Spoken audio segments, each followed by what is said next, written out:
Hello everyone, welcome to the class guys. कैसे हो आप सभी? उम्मीद करता हूँ आप सभी बच्चे बहुत अच्छे होंगे, अच्छे से पढ़ाई लिखाई कर रहे होंगे। बच्चों, आज के इस गन शॉट में मैं आपके लिए dual nature of matter and radiation यानी कि चैप्टर नंबर 11 लेकर के आया हूं। और आज जो आपको पढ़ाऊंगा बस उतना पढ़ लोगे ना तो 100% गारंटी से सेम टाइप का क्वेश्चन आपको आपके एग्जाम में मिल जाएगा। कोई वेरिएशन अगर आएगा तो इतनी प्रैक्टिस करवा दूंगा कि आप उस वेरिएशन वाले क्वेश्चन को भी आराम से खुद का दिमाग लगा करके कर सकते हैं। बच्चों, आज मैं आपको इस वीडियो में बढ़िया चैप्टर कराऊंगा, लेकिन आप चाहते हैं कि इस चैप्टर पे आपकी जो पकड़ है, जो आपकी होल्ड है, वो और मजबूत हो जाए, तो आप मेरी जो बुक है एक्सीलेंस 95 प्लस, आप इसके क्वेश्चंस को जरूर से लगाइए, क्योंकि ये इसके अंदर मैंने आपको ऐसे क्वेश्चंस दिए हैं भाई, जिनको प्रैक्टिस आप कर लोगे तो आप डेफिनेटली बहुत अच्छी मैं कहूंगा आपकी प्रैक्टिस हो जाएगी। और अच्छी प्रैक्टिस मतलब अच्छे मार्क्स, क्योंकि बच्चों एग्जाम आ चुके हैं, तो आपके पास एक्सीलेंस 95 प्लस के साथ साथ एक सैंपल पेपर अगर होगा तो वो आपकी बहुत ज्यादा हेल्प करेगा। तो अगर आपके पास एक्सीलेंस 95 प्लस नहीं है तो आप एक्सीलेंस 95 प्लस यानी कि मेरी बुक के साथ साथ ये जो सैंपल पेपर है इसको भी जो है आप अभी यहां से प्रैक्टिस करना जो है स्टार्ट कर दें बच्चों। ठीक है, अच्छा मैं तो आप क्या करेंगे, वीडियो को डिस्क्रिप्शन में आपको लिंक दूंगा, उसी लिंक से आप डायरेक्ट जो है दोनों बुक को परचेज कर सकते हैं। ठीक है बच्चों, अगर एक्सीलेंस 95 प्लस है तो आप सैंपल पेपर को ले सकते हैं और अपनी तैयारी को अच्छा बना सकते हैं। बच्चों, इसके अलावा आपको इस साल फिजिक्स के लिए और कुछ खरीदने की अलग से जरूरत नहीं है।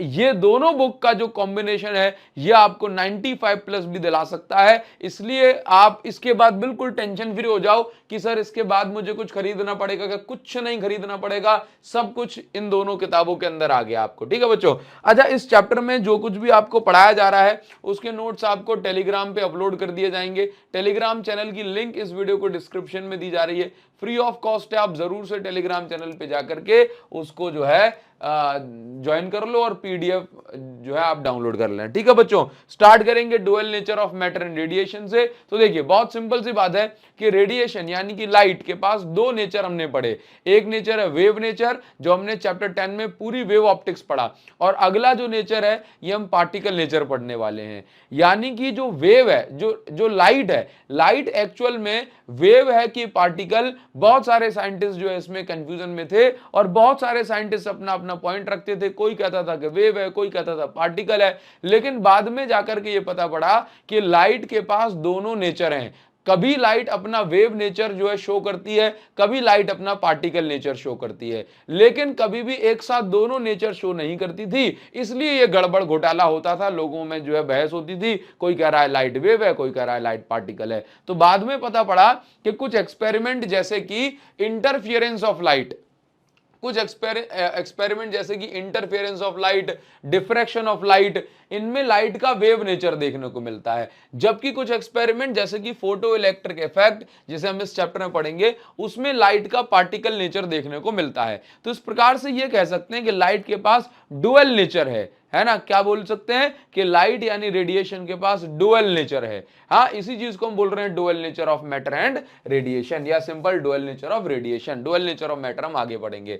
अच्छा, इस चैप्टर में हम जो है डिस्कशन करने वाले हैं, खूब सारी हम डिस्कशन करेंगे कि जैसे मान लीजिए रेडिएशन अगर आएगी तो वो इलेक्ट्रॉन को कैसे निकाल पाएगी किसी भी मेटल के अंदर से। तो कोई भी रेडिएशन आती है तो अपने साथ कुछ ना कुछ एनर्जी लेके आती है। तो जो भी रेडिएशन की एनर्जी होगी या जो फोटोन जो आ रहा है उसकी एनर्जी होगी, उसको हम हमेशा इलेक्ट्रॉन वोल्ट में मेजर करेंगे। किसमें मेजर करेंगे? इलेक्ट्रॉन वोल्ट में। तो बच्चों इलेक्ट्रॉन वोल्ट जो है ये एनर्जी की सबसे छोटी यूनिट है, स्मॉलेस्ट यूनिट ऑफ एनर्जी है। ठीक है, अब 1 electron volt is equal to 1.6 × 10⁻19 joule होता है, इसको आपको याद रखना है। सबसे पहले इस चैप्टर में हमें पढ़ना होगा एक बहुत ही बेसिक टर्म जिसको हम बोलते हैं वर्क फंक्शन। स्टार्टिंग में इसमें थ्योरी है, आगे चल के डेरिवेशन भी आपको देखने को मिलेंगे। इस चैप्टर का ग्राफ मोस्ट इंपॉर्टेंट है, तो आपको छोड़ना नहीं है। सबसे पहले आप सुनिए वर्क फंक्शन क्या होता है। तो जैसे मान लीजिए कि अगर मेरे पास एक मेटल है, फॉर एग्जांपल मेरे पास कोई भी एक मेटल हो गया, ठीक है, ये मेटल है। आप लोग जानते हैं मेटल के पास फ्री इलेक्ट्रॉन होते हैं। अगर उन फ्री इलेक्ट्रॉन को एनर्जी मिल जाए तो वो इलेक्ट्रॉन जो है मेटल सरफेस को छोड़ के भी चले जाएंगे, है ना? बिल्कुल चले जाएंगे सर। देखो बहुत सिंपल सी बात, एक बार फिर देखो, एक मेटल का पीस है, मेटल के अंदर फ्री इलेक्ट्रॉन पाए जाते हैं। अगर फ्री इलेक्ट्रॉन को कहीं से एक्स्ट्रा एनर्जी मिल जाए तो वो जो फ्री इलेक्ट्रॉन है मेटल को छोड़ के भी बाहर चले जाएंगे। हाँ बिल्कुल चले जाएंगे सर। ठीक है, तो मेटल को छोड़ने के लिए किसी भी मेटल से बाहर निकलने के लिए इलेक्ट्रॉन को जो एनर्जी चाहिए होती है उतनी मिनिमम एनर्जी को हम बोलते हैं वर्क फंक्शन। क्या बोलते हैं? Work function. एक बार फिर से, कोई मेटल है, मेटल से इलेक्ट्रॉन को बाहर निकालना है तो जो मिनिमम एनर्जी चाहिए उसको हम बोलते हैं वर्क फंक्शन, और वर्क फंक्शन को हम इलेक्ट्रॉन वोल्ट में रिप्रेजेंट करते हैं। ठीक है, अच्छा, तो अगर मैं इसकी डेफिनेशन पढ़ूं तो क्या बोलूंगा? ये वर्क फंक्शन की डेफिनेशन क्या होगी? बोला it is the energy required by electron to just leave the metal surface. बोला मेटल सरफेस से ठीक बाहर निकलने के लिए जो एनर्जी चाहिए उतनी एनर्जी को हम बोलते हैं वर्क फंक्शन। क्या बोलते हैं? Work function. अब इलेक्ट्रॉन को मेटल सरफेस से बाहर निकालने के 4 तरीके होते हैं। इसको हम बोलते हैं इलेक्ट्रॉन एमिशन। एमिशन मतलब एमिट कराना, बाहर निकालना। इलेक्ट्रॉन एमिशन के 4 तरीके, there are 4 methods of providing work function. 4 तरीके हैं जिसमें आप वर्क फंक्शन प्रोवाइड करा सकते हैं या इलेक्ट्रॉन को बाहर निकाल सकते हैं, है ना। तो हम इसको बोलते हैं, पहला जो मेथड है इलेक्ट्रॉन को एमिट कराने का, यानी कि इलेक्ट्रॉन एमिशन का, ये होता है हीट देके इलेक्ट्रॉन को एमिट कराना। क्या आपको बस इसमें काम की बातें याद रखनी, डेफिनेशन वगैरह नहीं पूछे जाएंगे। ठीक है, पहला तरीका क्या है? Thermionic emission. थर्म मतलब हीट, थर्माइनिक एमिशन। तो अगर आप किसी मेटल को, जैसे कि ये वाली केस देखिए, अगर आप इस मेटल को हीट दे रहे हैं, हीट देने से क्या बढ़ेगी? इलेक्ट्रॉन की एनर्जी बढ़ेगी। अब अगर इलेक्ट्रॉन की एनर्जी बढ़ेगी तो जब भी एनर्जी वर्क फंक्शन या उससे ज्यादा हो जाएगी तो इलेक्ट्रॉन जो है बाहर निकल जाएगा, और जो इलेक्ट्रॉन बाहर निकलेगा उसको हम थर्मो इलेक्ट्रॉन या थर्माइन कहते हैं। ठीक है, उसको हम थर्मो इलेक्ट्रॉन या थर्माइन कहते हैं। बात क्लियर हो गई? तो आप यहां पर देखिए, हीट देने से थर्मल एनर्जी बढ़ेगी। जब भी एनर्जी, इलेक्ट्रॉन की एनर्जी वर्क फंक्शन या उससे ज्यादा हो जाएगी तो इलेक्ट्रॉन जो है बाहर निकल जाएगा, और इस प्रोसेस को हम बोलते हैं थर्माइनिक एमिशन। Thermionic emission. एक बार फिर से, वर्क फंक्शन क्या होता है? जैसे मान लो इसके अंदर इलेक्ट्रॉन है, इसको बाहर निकलने 2 इलेक्ट्रॉन वोल्ट एनर्जी चाहिए, तो इसका मतलब 2 इलेक्ट्रॉन वोल्ट इस मेटल का वर्क फंक्शन है। कोई मेटल होगा जो अपने इलेक्ट्रॉन को कस के पकड़ा हुआ है, ठीक है, तो हम देखेंगे कि उसके इलेक्ट्रॉन को 3 इलेक्ट्रॉन वोल्ट एनर्जी चाहिए होगी बाहर निकलने के लिए, तो 3 इलेक्ट्रॉन वोल्ट उस मेटल का वर्क फंक्शन हो जाएगा। तो वर्क फंक्शन अलग अलग मेटल का अलग अलग होता है। वर्क फंक्शन से कम एनर्जी अगर पहुंचेगी तो इलेक्ट्रॉन कभी भी बाहर नहीं निकल सकता। वर्क फंक्शन के जितनी एनर्जी तो देनी ही होगी। It is the minimum energy that is required to emit electron. ये मिनिमम एनर्जी है जो इलेक्ट्रॉन को बाहर निकलने के लिए चाहिए ही चाहिए।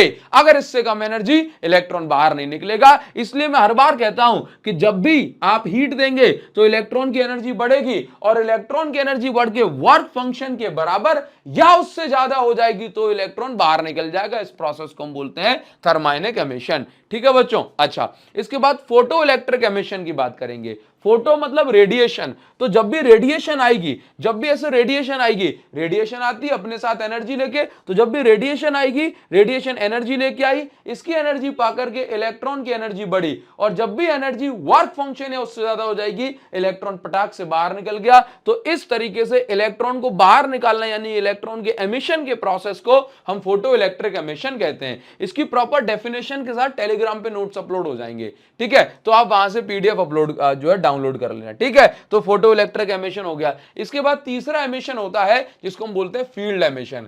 फील्ड एमिशन में क्या होता है? किसी भी मेटल के ऊपर ना एक स्ट्रॉन्ग इलेक्ट्रिक फील्ड लगाते हैं। अब इलेक्ट्रिक फील्ड जो है इलेक्ट्रॉन को पकड़े खींचती है।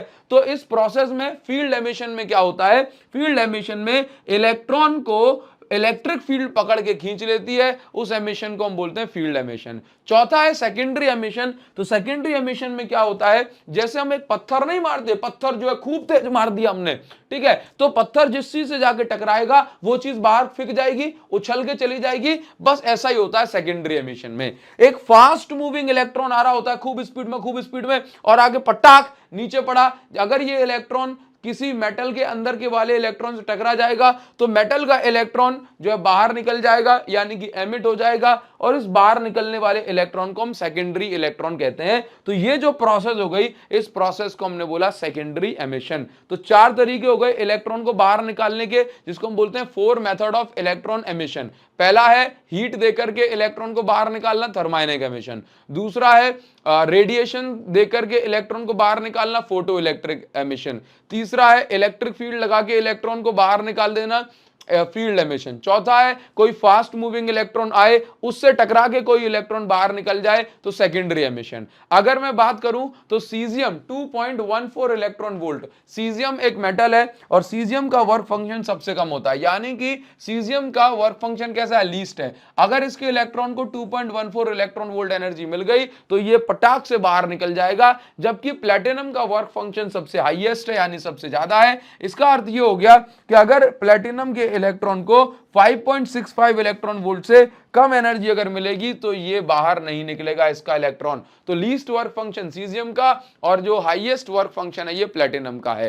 ठीक है बच्चों, अभी हम आगे बढ़ जाएंगे। अब देखिए लाइट के बिहेवियर को पढ़ने के लिए ना, मतलब जो रेडिएशन है उसको पढ़ने के लिए, कि भाई स्टडी करने के लिए अलग अलग साइंटिस्ट ने खूब सारे एक्सपेरिमेंट करे, जिससे ये पता तो पड़े कि एक्चुअल में लाइट जो है कैसे बनी है, क्या बिहेवियर है इसका, है ना। तो सबसे पहला एक्सपेरिमेंट जो हमें पढ़ना है इसको हम बोलते हैं हॉलबॉक एंड लेनार्ड एक्सपेरिमेंट। हॉलबॉक एंड लेनार्ड दो साइंटिस्ट का नाम है। ठीक है, आपको इसकी थ्योरी याद नहीं करनी है कि भाई साहब when A light ray incident, अरे ये कुछ नहीं, आपको बस इस एक्सपेरिमेंट को समझना है, उससे जो law of photo electric effect बनेंगे उसको याद रखेंगे, उसके जो पॉइंट्स बनेंगे वहां से सवाल पूछे जाएंगे। तो हॉलबॉक एंड लेनार्ड ने लाइट यानी रेडिएशन के बिहेवियर को स्टडी करने के लिए एक एक्सपेरिमेंट परफॉर्म किया, और उस एक्सपेरिमेंट में रेडिएशन यानी कि कौन सी रेडिएशन, यूवी रेडिएशन को एक क्वार्ट्ज की विंडो से पार कराई। सबसे पहले आप इस सेटअप को देख लीजिए। ये सेटअप जो आपको यहां पर देखने को मिल रहा है ये एक ट्यूब है, ये कांच की ट्यूब है, इसके अंदर एक मेटल की प्लेट ये लगी है,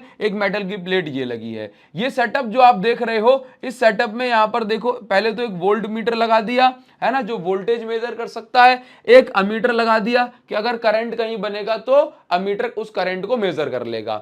यहां पर ये देखिए ये एक बैटरी लगा दी, और बैटरी के साथ ये जो तार टाइप के आप देख रहे हो ये ऐसे घुमा के ऐसे काटते हुए जा रहे हैं ना, इसको हम बोल रहे हैं कम्यूटेटर, सॉरी क्या बोलते हैं, कम्यूटेटर। कम्यूटेटर का काम ये होता है कि कभी भी हम इस प्लस को ये इससे कनेक्ट कर सकते हैं या तार हटा के इससे कनेक्ट कर सकते हैं, माइनस को इससे कनेक्ट कर सकते हैं या तार हटा के इससे कनेक्ट कर सकते हैं। बताओ क्या इतनी बात क्लियर है? अगर क्लियर है तो बोलो हाँ कमेंट सेक्शन में, हाँ सर ये बात, इतनी बात तो क्लियर है। कम्यूटेटर का काम होता है कि हम पोलैरिटी बदल सकते हैं, कभी भी किसी तार को इससे या इससे, यानी कि इस वाले एंड को कभी भी पॉजिटिव से कभी भी नेगेटिव से जोड़ा जा सकता है। ठीक है, अब देखिए इस प्रोसेस, इस फेनोमेना में उन्होंने क्या किया कि ऊपर से यूवी रेडिएशन इंसिडेंट कराई, यूवी रेडिएशन आई। यूवी रेडिएशन की एनर्जी अच्छी खासी होती है, सबसे ज्यादा गामा रे, उसके बाद एक्सरे, तीसरे नंबर पे आते हैं यूवी रेडिएशन। तो यूवी रेडिएशन की एनर्जी से काम चल जाता है, इसीलिए यूवी रेडिएशन को लेकर के आए। अब यूवी रेडिएशन को एक क्वार्ट्ज की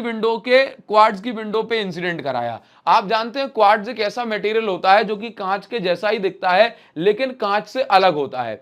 क्वार्ट्ज से यूवी रे आर पार चली जाती हैं, जबकि नॉर्मल ग्लास यूवी रेडिएशन को एब्जॉर्ब कर लेता है। इसलिए यूवी रेडिएशन काफी एनर्जेटिक होने के साथ साथ क्वार्ट्ज विंडो से हमने इसको पास कराया। तो अब ये होता क्या है कि जैसे हमने देखा कि यूवी रेडिएशन को इस पे मेटल की प्लेट पे इंसिडेंट कराया, तो स्टार्टिंग में ये देखा गया कि इमीडिएटली इलेक्ट्रॉन नहीं निकला, तो हमने उसकी फ्रीक्वेंसी को बढ़ाई यूवी रेडिएशन की, है ना। तो फ्रीक्वेंसी बढ़ाई तो हमने देखा कि अभी भी इलेक्ट्रॉन नहीं निकला, फिर हमने और फ्रीक्वेंसी बढ़ाई, देखा कि अभी भी इलेक्ट्रॉन नहीं निकला, और फ्रीक्वेंसी बढ़ाई, देखा अभी भी इलेक्ट्रॉन नहीं निकला। लेकिन इस बार हमने फ्रीक्वेंसी बढ़ाई तो देखा कि भाई साहब इलेक्ट्रॉन जो है निकलना स्टार्ट हो गए, और यहां से इलेक्ट्रॉन भागे भागे भागे भागे, और ये जो है पॉजिटिव प्लेट यानी कि एनोड के पास जाके कलेक्ट हो रहे हैं। फिर एनोड के पास पहुंचे तो ये इलेक्ट्रॉन ने क्या बनाया, करंट। क्या देखो ना, यहां पे इलेक्ट्रॉन्स का फ्लो बन गया, तो हमने क्या बोला, जो है देखो ऊपर से आई रेडिएशन, रेडिएशन मतलब फोटो, यहां इलेक्ट्रॉन का फ्लो होने लगा मतलब फोटो इलेक्ट्रिक करंट। क्या बनने लगा, फोटो इलेक्ट्रिक करंट। अब ये करंट आगे पहुंचेगा, अमीटर में जाएगा, तभी तो हमें पता पड़ेगा कि हाँ भैया करंट बनने लग गया, अमीटर कांटा हिलेगा। तो अब आप यहां पर ध्यान से देखिए कि हॉलबॉक एंड लेनार्ड ने अपने एक्सपेरिमेंट में क्या किया, यूवी रेडिएशन को एक कैथोड यानी कि नेगेटिव प्लेट पे स्ट्राइक कराया। यूवी रेडिएशन पड़े और एक मिनिमम फ्रीक्वेंसी चाहिए होती है, उससे पहले इलेक्ट्रॉन नहीं निकलेगा। आपने फ्रीक्वेंसी बढ़ाई बढ़ाई बढ़ाई बढ़ाई और आप एक सर्टेन फ्रीक्वेंसी पे पहुंच गए कि भाई अब इस फ्रीक्वेंसी वाली लाइट में इतनी एनर्जी है कि वो इलेक्ट्रॉन को बाहर निकाल सकती है। तो इलेक्ट्रॉन बाहर निकलना शुरू हुआ, काफी सारे इलेक्ट्रॉन जब बाहर एक लाइन से जाने लगे तो हमने कहा भाई साहब करंट बनने लग गया। ये इलेक्ट्रॉन एनोड के पास पहुंचा। एनोड क्योंकि सभी इलेक्ट्रॉन को कलेक्ट कर रहा है तो उसको कलेक्टर प्लेट भी कहते हैं। ठीक है। तो ये प्रोसेस में, इस पूरे फिनोमेना में, इस पूरे एक्सपेरिमेंट ने हॉलबर्ग एंड लेनार्ड ने कुछ बातों को ऑब्जर्व किया। 3 से 4 बातें हैं जिनको उसने ऑब्जर्व किया, उसी को हम बोलते हैं law of photo electric effect. इस फिनोमेना को हम फोटो इलेक्ट्रिक इफेक्ट कर रहे हैं, ठीक है। तो फोटो इलेक्ट्रिक इफेक्ट में किन किन बातों को यहां पर ध्यान दिया गया? सबसे पहली बात यहां पर यह नोटिस करी गई कि जैसे आप कोई भी रैंडम जो है फ्रीक्वेंसी वाली लाइट जो है इंसिडेंट कराएंगे तो उससे इलेक्ट्रॉन नहीं निकलेगा, कम से कम एक मिनिमम फ्रीक्वेंसी वाली लाइट होनी चाहिए सो दैट उसमें से इलेक्ट्रॉन निकल पाए, है ना। उस मिनिमम फ्रीक्वेंसी को बोलते हैं थ्रेशोल्ड फ्रीक्वेंसी। क्या बोलते हैं? Threshold frequency. क्या बोलते हैं? जल्दी बताओ। Threshold frequency. यानी कि हर रेडिएशन वाली लाइट इलेक्ट्रॉन को एमिट नहीं करा सकती, एक मिनिमम फ्रीक्वेंसी, सर्टेन फ्रीक्वेंसी। जैसे मान लीजिए कि आप एक दुकान में गए और वहां पे जो है आपने कहा कि भाई साहब 200 रुपए लो और मुझे शर्ट दे दो। अब भाई साहब 200 रुपए लो और शर्ट दे दो, नहीं मिल रही है, क्योंकि उस दुकान में जो मिनिमम प्राइस है शर्ट खरीदने के लिए वो 500 रुपए है। तो अगर आप 500 से कम रुपए आप दोगे तो आपको शर्ट नहीं मिलेगी। तो जो 500 रुपए क्या है, 500 रुपए शुरुआत हो रही है, उससे और ज्यादा आपके पास है तो और शर्ट मिल सकती है, लेकिन 500 से कम है तो आपको शर्ट नहीं मिलेगी। इसका मतलब वो मिनिमम रुपए आपके पास जरूरी है शर्ट खरीदने के लिए, उसी को आप बोल रहे हो थ्रेशोल्ड। समझ गए? तो थ्रेशोल्ड फ्रीक्वेंसी क्या है? वो इंसिडेंट रेडिएशन की, जो रेडिएशन ऊपर से आ रही है, इंसिडेंट रेडिएशन की वो मिनिमम फ्रीक्वेंसी जो इलेक्ट्रॉन निकालने के लिए चाहिए ही चाहिए, उसको हम बोलते हैं थ्रेशोल्ड फ्रीक्वेंसी। क्या बोलते हैं? Threshold frequency. ठीक है। अच्छा, थ्रेशोल्ड फ्रीक्वेंसी के टर्म में वर्क फंक्शन का फॉर्मूला होता है, यानी वर्क फंक्शन जो अभी तक हम पढ़ रहे थे उसका फॉर्मूला कोई पूछे तो बोलना W is equal to H into nu naught. जो न्यू नॉट है इसी को हम थ्रेशोल्ड फ्रीक्वेंसी बोल रहे हैं, और H क्या है? Planck constant. प्लांक कांस्टेंट की वैल्यू होती है 6.63 इंटू 10⁻⁻34 जूल सेकेंड। ठीक है। वर्क फंक्शन को मैं फाई से भी रिप्रेजेंट करता हूं, तो इसको आपको याद रखना है। ये जो कॉन्सेप्ट है थ्रेशोल्ड फ्रीक्वेंसी का, ये हॉलबर्ग एंड लेनार्ड के एक्सपेरिमेंट में से ही तो आया है। ठीक है। इसके बाद हम बात करेंगे law of photo electric effect, यानी कि जो हमने अभी एक्सपेरिमेंट पढ़ा उसमें कुछ 3-4 बातें जो है कलेक्ट कर ली मोटी मोटी। पहली बात यह है, there is certain frequency below which electron cannot emit from the metal surface, this frequency is called threshold frequency। कह रहा है वो एक ऐसी फ्रीक्वेंसी होती है जिससे कम अगर फ्रीक्वेंसी मिलेगी तो इलेक्ट्रॉन बाहर नहीं निकलेगा, है ना। उस फ्रीक्वेंसी को हमने कहा थ्रेशोल्ड फ्रीक्वेंसी। तो ये पहली बात इन्होंने यहां पर नोटिस की। ठीक है। दूसरी बात इन्होंने क्या नोटिस की इस एक्सपेरिमेंट में कि काइनेटिक एनर्जी जो है ये फ्रीक्वेंसी पर डिपेंड कर रही है। क्या, किस पे डिपेंड कर रही है? फ्रीक्वेंसी। यानी कि जो इलेक्ट्रॉन निकल रहे हैं मेटल की प्लेट से वो कितनी तेज आएंगे, ये किस पे डिपेंड करेगा? बोला फ्रीक्वेंसी पे। फ्रीक्वेंसी ज्यादा तो इलेक्ट्रॉन्स, फोटो इलेक्ट्रॉन्स की, यानी जो इलेक्ट्रॉन बाहर निकल रहे हैं उसको बोल रहा हूं फोटो इलेक्ट्रॉन, तो इन इलेक्ट्रॉन की एनर्जी ज्यादा होगी। फ्रीक्वेंसी ज्यादा तो एनर्जी ज्यादा, फ्रीक्वेंसी ज्यादा तो एनर्जी ज्यादा, फ्रीक्वेंसी ज्यादा तो एनर्जी ज्यादा। ये बात इन्होंने यहां पे नोटिस की। ठीक है। तो उसको बोला second law of photo electric effect. ठीक है। तीसरी बात इन्होंने क्या नोटिस की? Number of photo electrons emitted पर सेकंड, यानी कि हर सेकंड कितने इलेक्ट्रॉन्स बाहर निकलेंगे ये डिपेंड कर रहा है लाइट की इंटेंसिटी पे। Number of photo electrons emitted पर सेकंड, यानी कि हर सेकंड देखो कितने फास्ट निकलेंगे वो डिपेंड कर रहा है फ्रीक्वेंसी पे, कितने तेज निकलेंगे वो डिपेंड कर रहा है फ्रीक्वेंसी पे, लेकिन कितने ज्यादा निकलेंगे वो डिपेंड कर रहा है इंटेंसिटी पे। इंटेंसिटी का मतलब होती है ब्राइटनेस, चमक। समझ रहे हो? जैसे एक 100 वॉट का बल्ब है तो उसकी इंटेंसिटी कम होगी 200 वॉट के बल्ब से, 400 वॉट के बल्ब से, 500 वॉट के बल्ब से। बताओ जरा, क्या इतनी बात क्लियर है? ध्यान रखना ये बात आपको, क्या कि number of photo electrons emitted पर सेकंड, यानी कि इस एक्सपेरिमेंट में कितने ज्यादा इलेक्ट्रॉन्स निकलेंगे, मतलब कितना ज्यादा करंट बनेगा, ये इंटेंसिटी पे डिपेंड करेगा। किस पे डिपेंड करेगा? इंटेंसिटी पे। तो तीसरी बात उन्होंने ये नोटिस करी। चौथी बात क्या नोटिस की? There is no time lag between incident radiation and emission of electron. कह रहा है कि भाई इलेक्ट्रॉन देखो जैसी रेडिएशन पड़ी पटाख, इलेक्ट्रॉन निकला चटाक। क्या? जैसे ही रेडिएशन पड़ी कोई टाइम नहीं लगा, इलेक्ट्रॉन बाहर। जैसी रेडिएशन पड़ी कोई टाइम नहीं लगा, इलेक्ट्रॉन बाहर। रेडिएशन पड़ी, नो टाइम लैग, इलेक्ट्रॉन बाहर। मतलब ये कह रहा है कि लाइट के आने में और इलेक्ट्रॉन के बाहर निकलने में कोई टाइम लैग नहीं है, कोई टाइम लैग नहीं है। There is no time lag between there is no time lag between incident of radiation and emission of electron from metal surface. बताओ, ये चार बातें आपको यहां पर ध्यान देनी है। मैं यहां पर इसको क्विक इसका रिकैप दूंगा। पहली बात उसने क्या कही? पहली बात उसने कही कि भाई एक मिनिमम फ्रीक्वेंसी होती है, उससे कम अगर फ्रीक्वेंसी आएगी तो रेडिएशन इलेक्ट्रॉन को नहीं निकाल पाएगी, एक बात। दूसरी बात, इलेक्ट्रॉन कितनी तेज बाहर निकलेगा वो डिपेंड करेगा फ्रीक्वेंसी पे, यानी kinetic energy of photo electron depends on frequency. तीसरी बात, कितने ज्यादा इलेक्ट्रॉन्स बाहर निकलेंगे हर सेकंड, यानी कि फोटो इलेक्ट्रिक करंट कितना ज्यादा बनेगा। करंट, इलेक्ट्रॉन जो बाहर निकल रहे हैं वो करंट बना रहे हैं, करंट कितना ज्यादा बनेगा वो डिपेंड करेगा इंटेंसिटी पे। और जैसी इलेक्ट्रॉन आएगा वैसी, मतलब जैसी रेडिएशन आई वैसी इलेक्ट्रॉन बाहर निकला, मतलब there is no time lag between emission of electron and incident of radiation. ठीक है, तो चार बातों को हमने बोला law of photo electric effect. ठीक है, अच्छा, ये हॉलबर्ग एंड लेनार्ड में जो बातें नोटिस की गई वहीं से जो है इसको बना दिया गया लॉ। ठीक है, ना कुछ दो नोट पॉइंट है, बहुत ज्यादा इंपॉर्टेंट है, इसको आप ध्यान रखिएगा। सबसे पहली बात तो ये है कि काइनेटिक एनर्जी ना सिर्फ फ्रीक्वेंसी पर डिपेंड करती है, उसका इंटेंसिटी से कोई लेना देना नहीं है। तो आप अगर फ्रीक्वेंसी को मतलब अगर मैं ऐसे बोलूं तो आप अगर इंटेंसिटी को घटाओ या बढ़ाओ, इंटेंसिटी से करंट इफेक्ट होता है, कितने ज्यादा इलेक्ट्रॉन्स निकलेंगे कितने कम इलेक्ट्रॉन निकलेंगे, यानी कि इंटेंसिटी को बढ़ाने से फोटो इलेक्ट्रिक करंट बढ़ता है, इंटेंसिटी को घटाने से फोटो इलेक्ट्रिक करंट घटता है। लेकिन काइनेटिक एनर्जी को कुछ नहीं होता, ध्यान रखिएगा।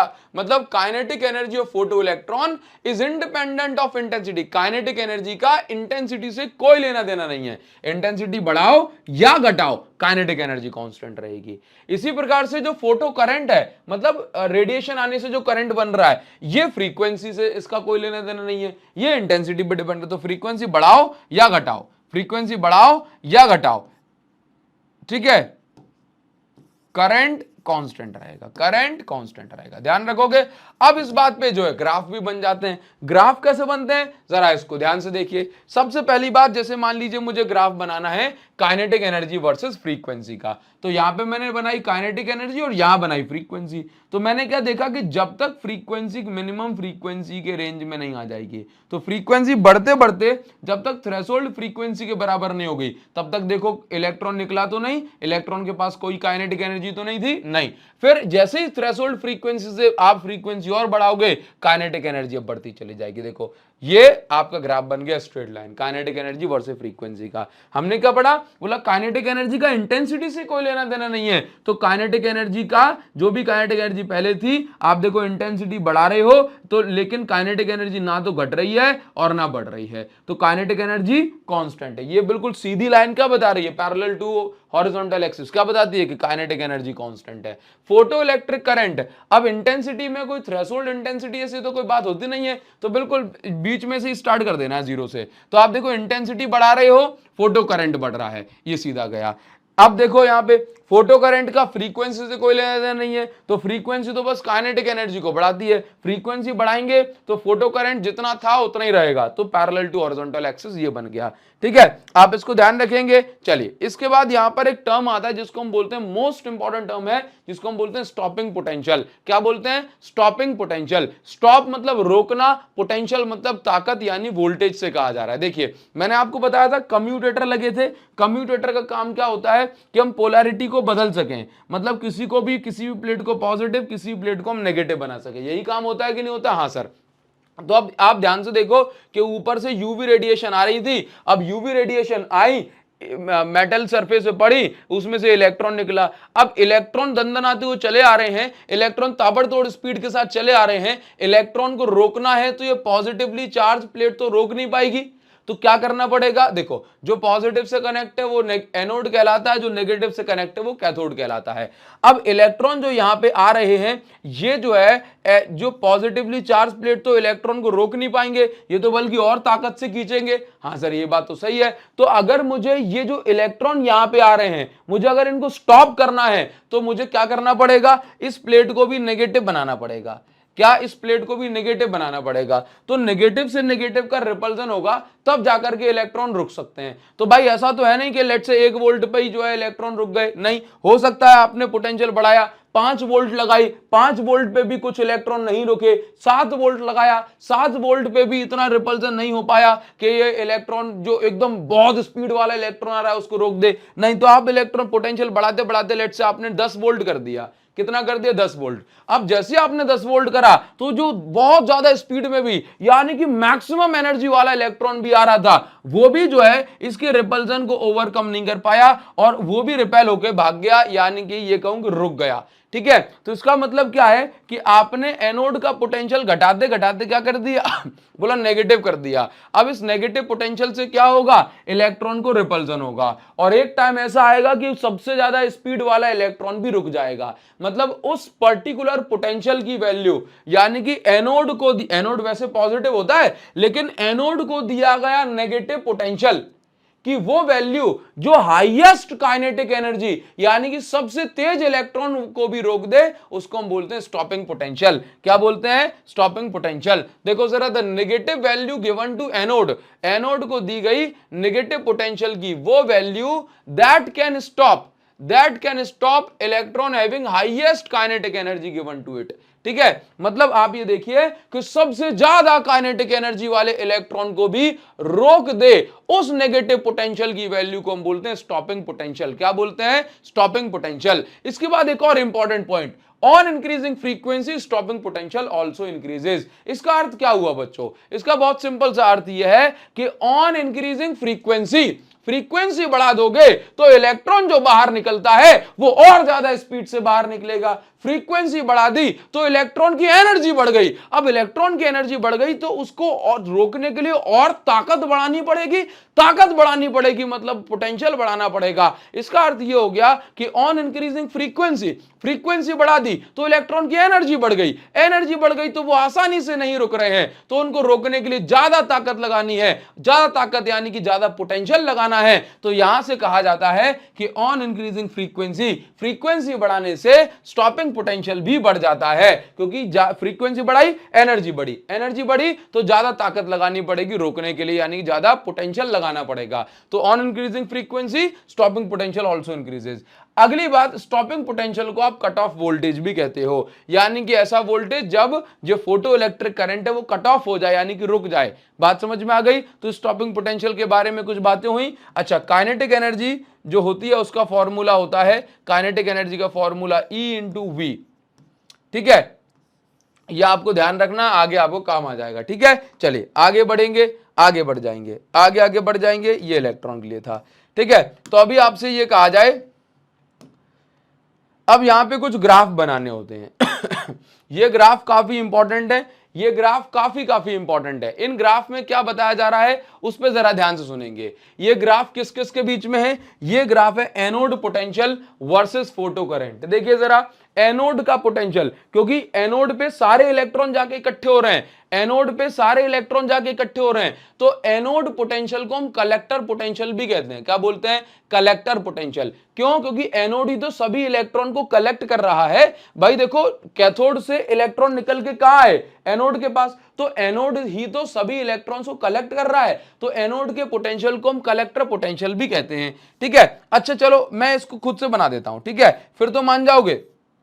देखिए, सबसे पहला आपसे ये कहा जा रहा है कि आपको एक ग्राफ ड्रॉ करना है।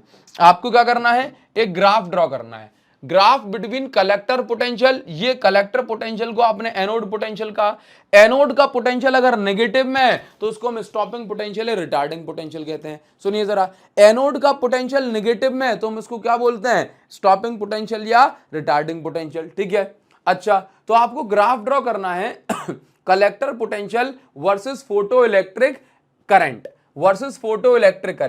फॉर डिफरेंट फ्रीक्वेंसी, मतलब फ्रीक्वेंसी अलग अलग होंगी, इंटेंसिटी सेम होगी। तो आप मुझे एक बात बताओ, अगर फ्रीक्वेंसी अलग तो सब इलेक्ट्रॉन की एनर्जी अलग, अगर फ्रीक्वेंसी अलग तो सभी इलेक्ट्रॉन की एनर्जी अलग, और अगर एनर्जी अलग तो सभी इलेक्ट्रॉन को अलग अलग ताकत से रोका जाएगा, मतलब सबका स्टॉपिंग पोटेंशियल अलग।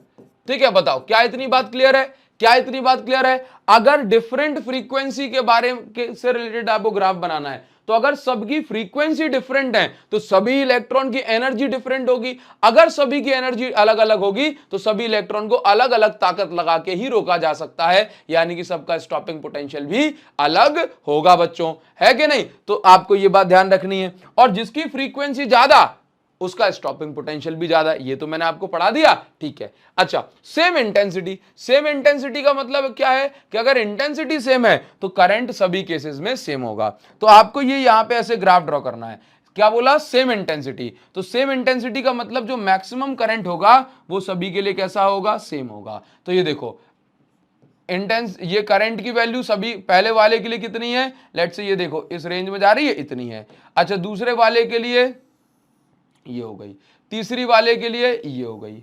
सर इसको आप जरा ध्यान से देखिए, इसमें क्या बताया जा रहा है? इसमें ये बताया जा रहा है कि इंटेंसिटी सेम है तो तीनों के लिए करंट कैसा है? सेम है। इंटेंसिटी सेम है तो तीनों के लिए करंट कैसा? सेम। लेकिन फ्रीक्वेंसी अलग अलग, लेट्स से इसकी फ्रीक्वेंसी ν1, इस वाले की फ्रीक्वेंसी ν2, इस वाले की फ्रीक्वेंसी ν3। तो क्योंकि सबकी फ्रीक्वेंसी अलग अलग है तो सबका स्टॉपिंग पोटेंशियल भी अलग अलग। स्टॉपिंग पोटेंशियल को V0 से हम रिप्रेजेंट करते हैं, ये तीसरे वाले का, ये दूसरे वाले का, ये पहले वाले का। ये सभी वैल्यूज नेगेटिव में होंगी, ठीक है। ये सभी वैल्यूज किस में होंगी? नेगेटिव में होंगी। तो ये मत बोलना कि सर माइनस में है तो जो सबसे बड़ी वैल्यू वो सबसे छोटी कहलाएगी, नहीं, आपको सिंपल इसके मैग्नीट्यूड को ही कंसीडर करना होता है। तो अभी आपने यहाँ पे क्या लिखा? ν3 ज्यादा है, ν2 ज्यादा है, उससे मतलब छोटा है, और ν1 इससे छोटा है।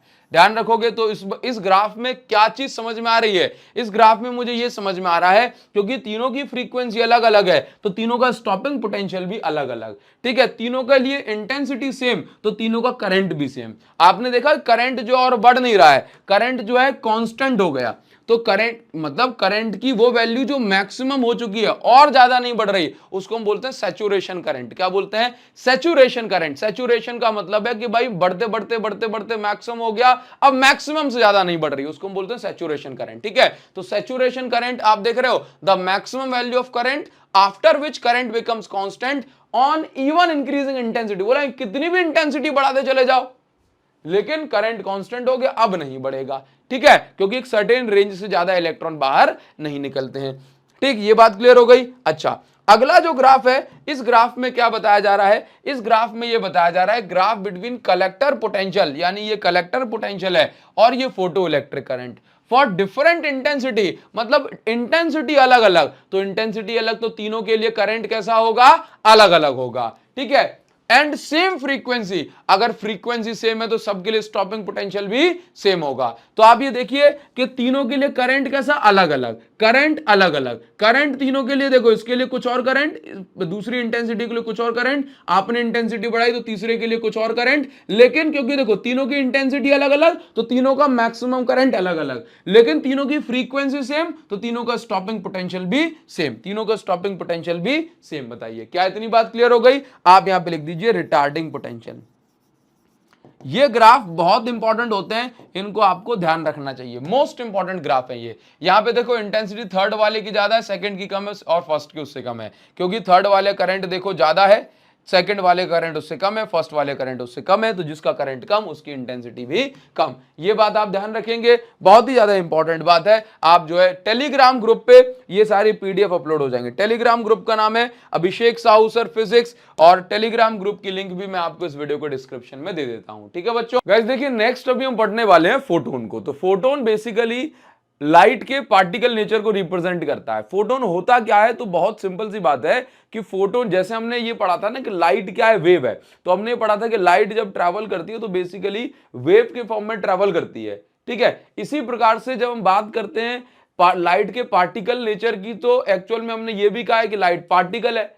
तो जैसे मेरे दिमाग में वेव की इमेज होती है ना कि लाइट अगर वेव है तो वेव ऐसे ऐसे करके ट्रैवल करती है, इसी प्रकार से लाइट अगर पार्टिकल है तो साइंटिस्ट ने कहा कि ये जो पार्टिकल है तो ये पार्टिकल कैसा? बोला ये एनर्जी का पैकेट है।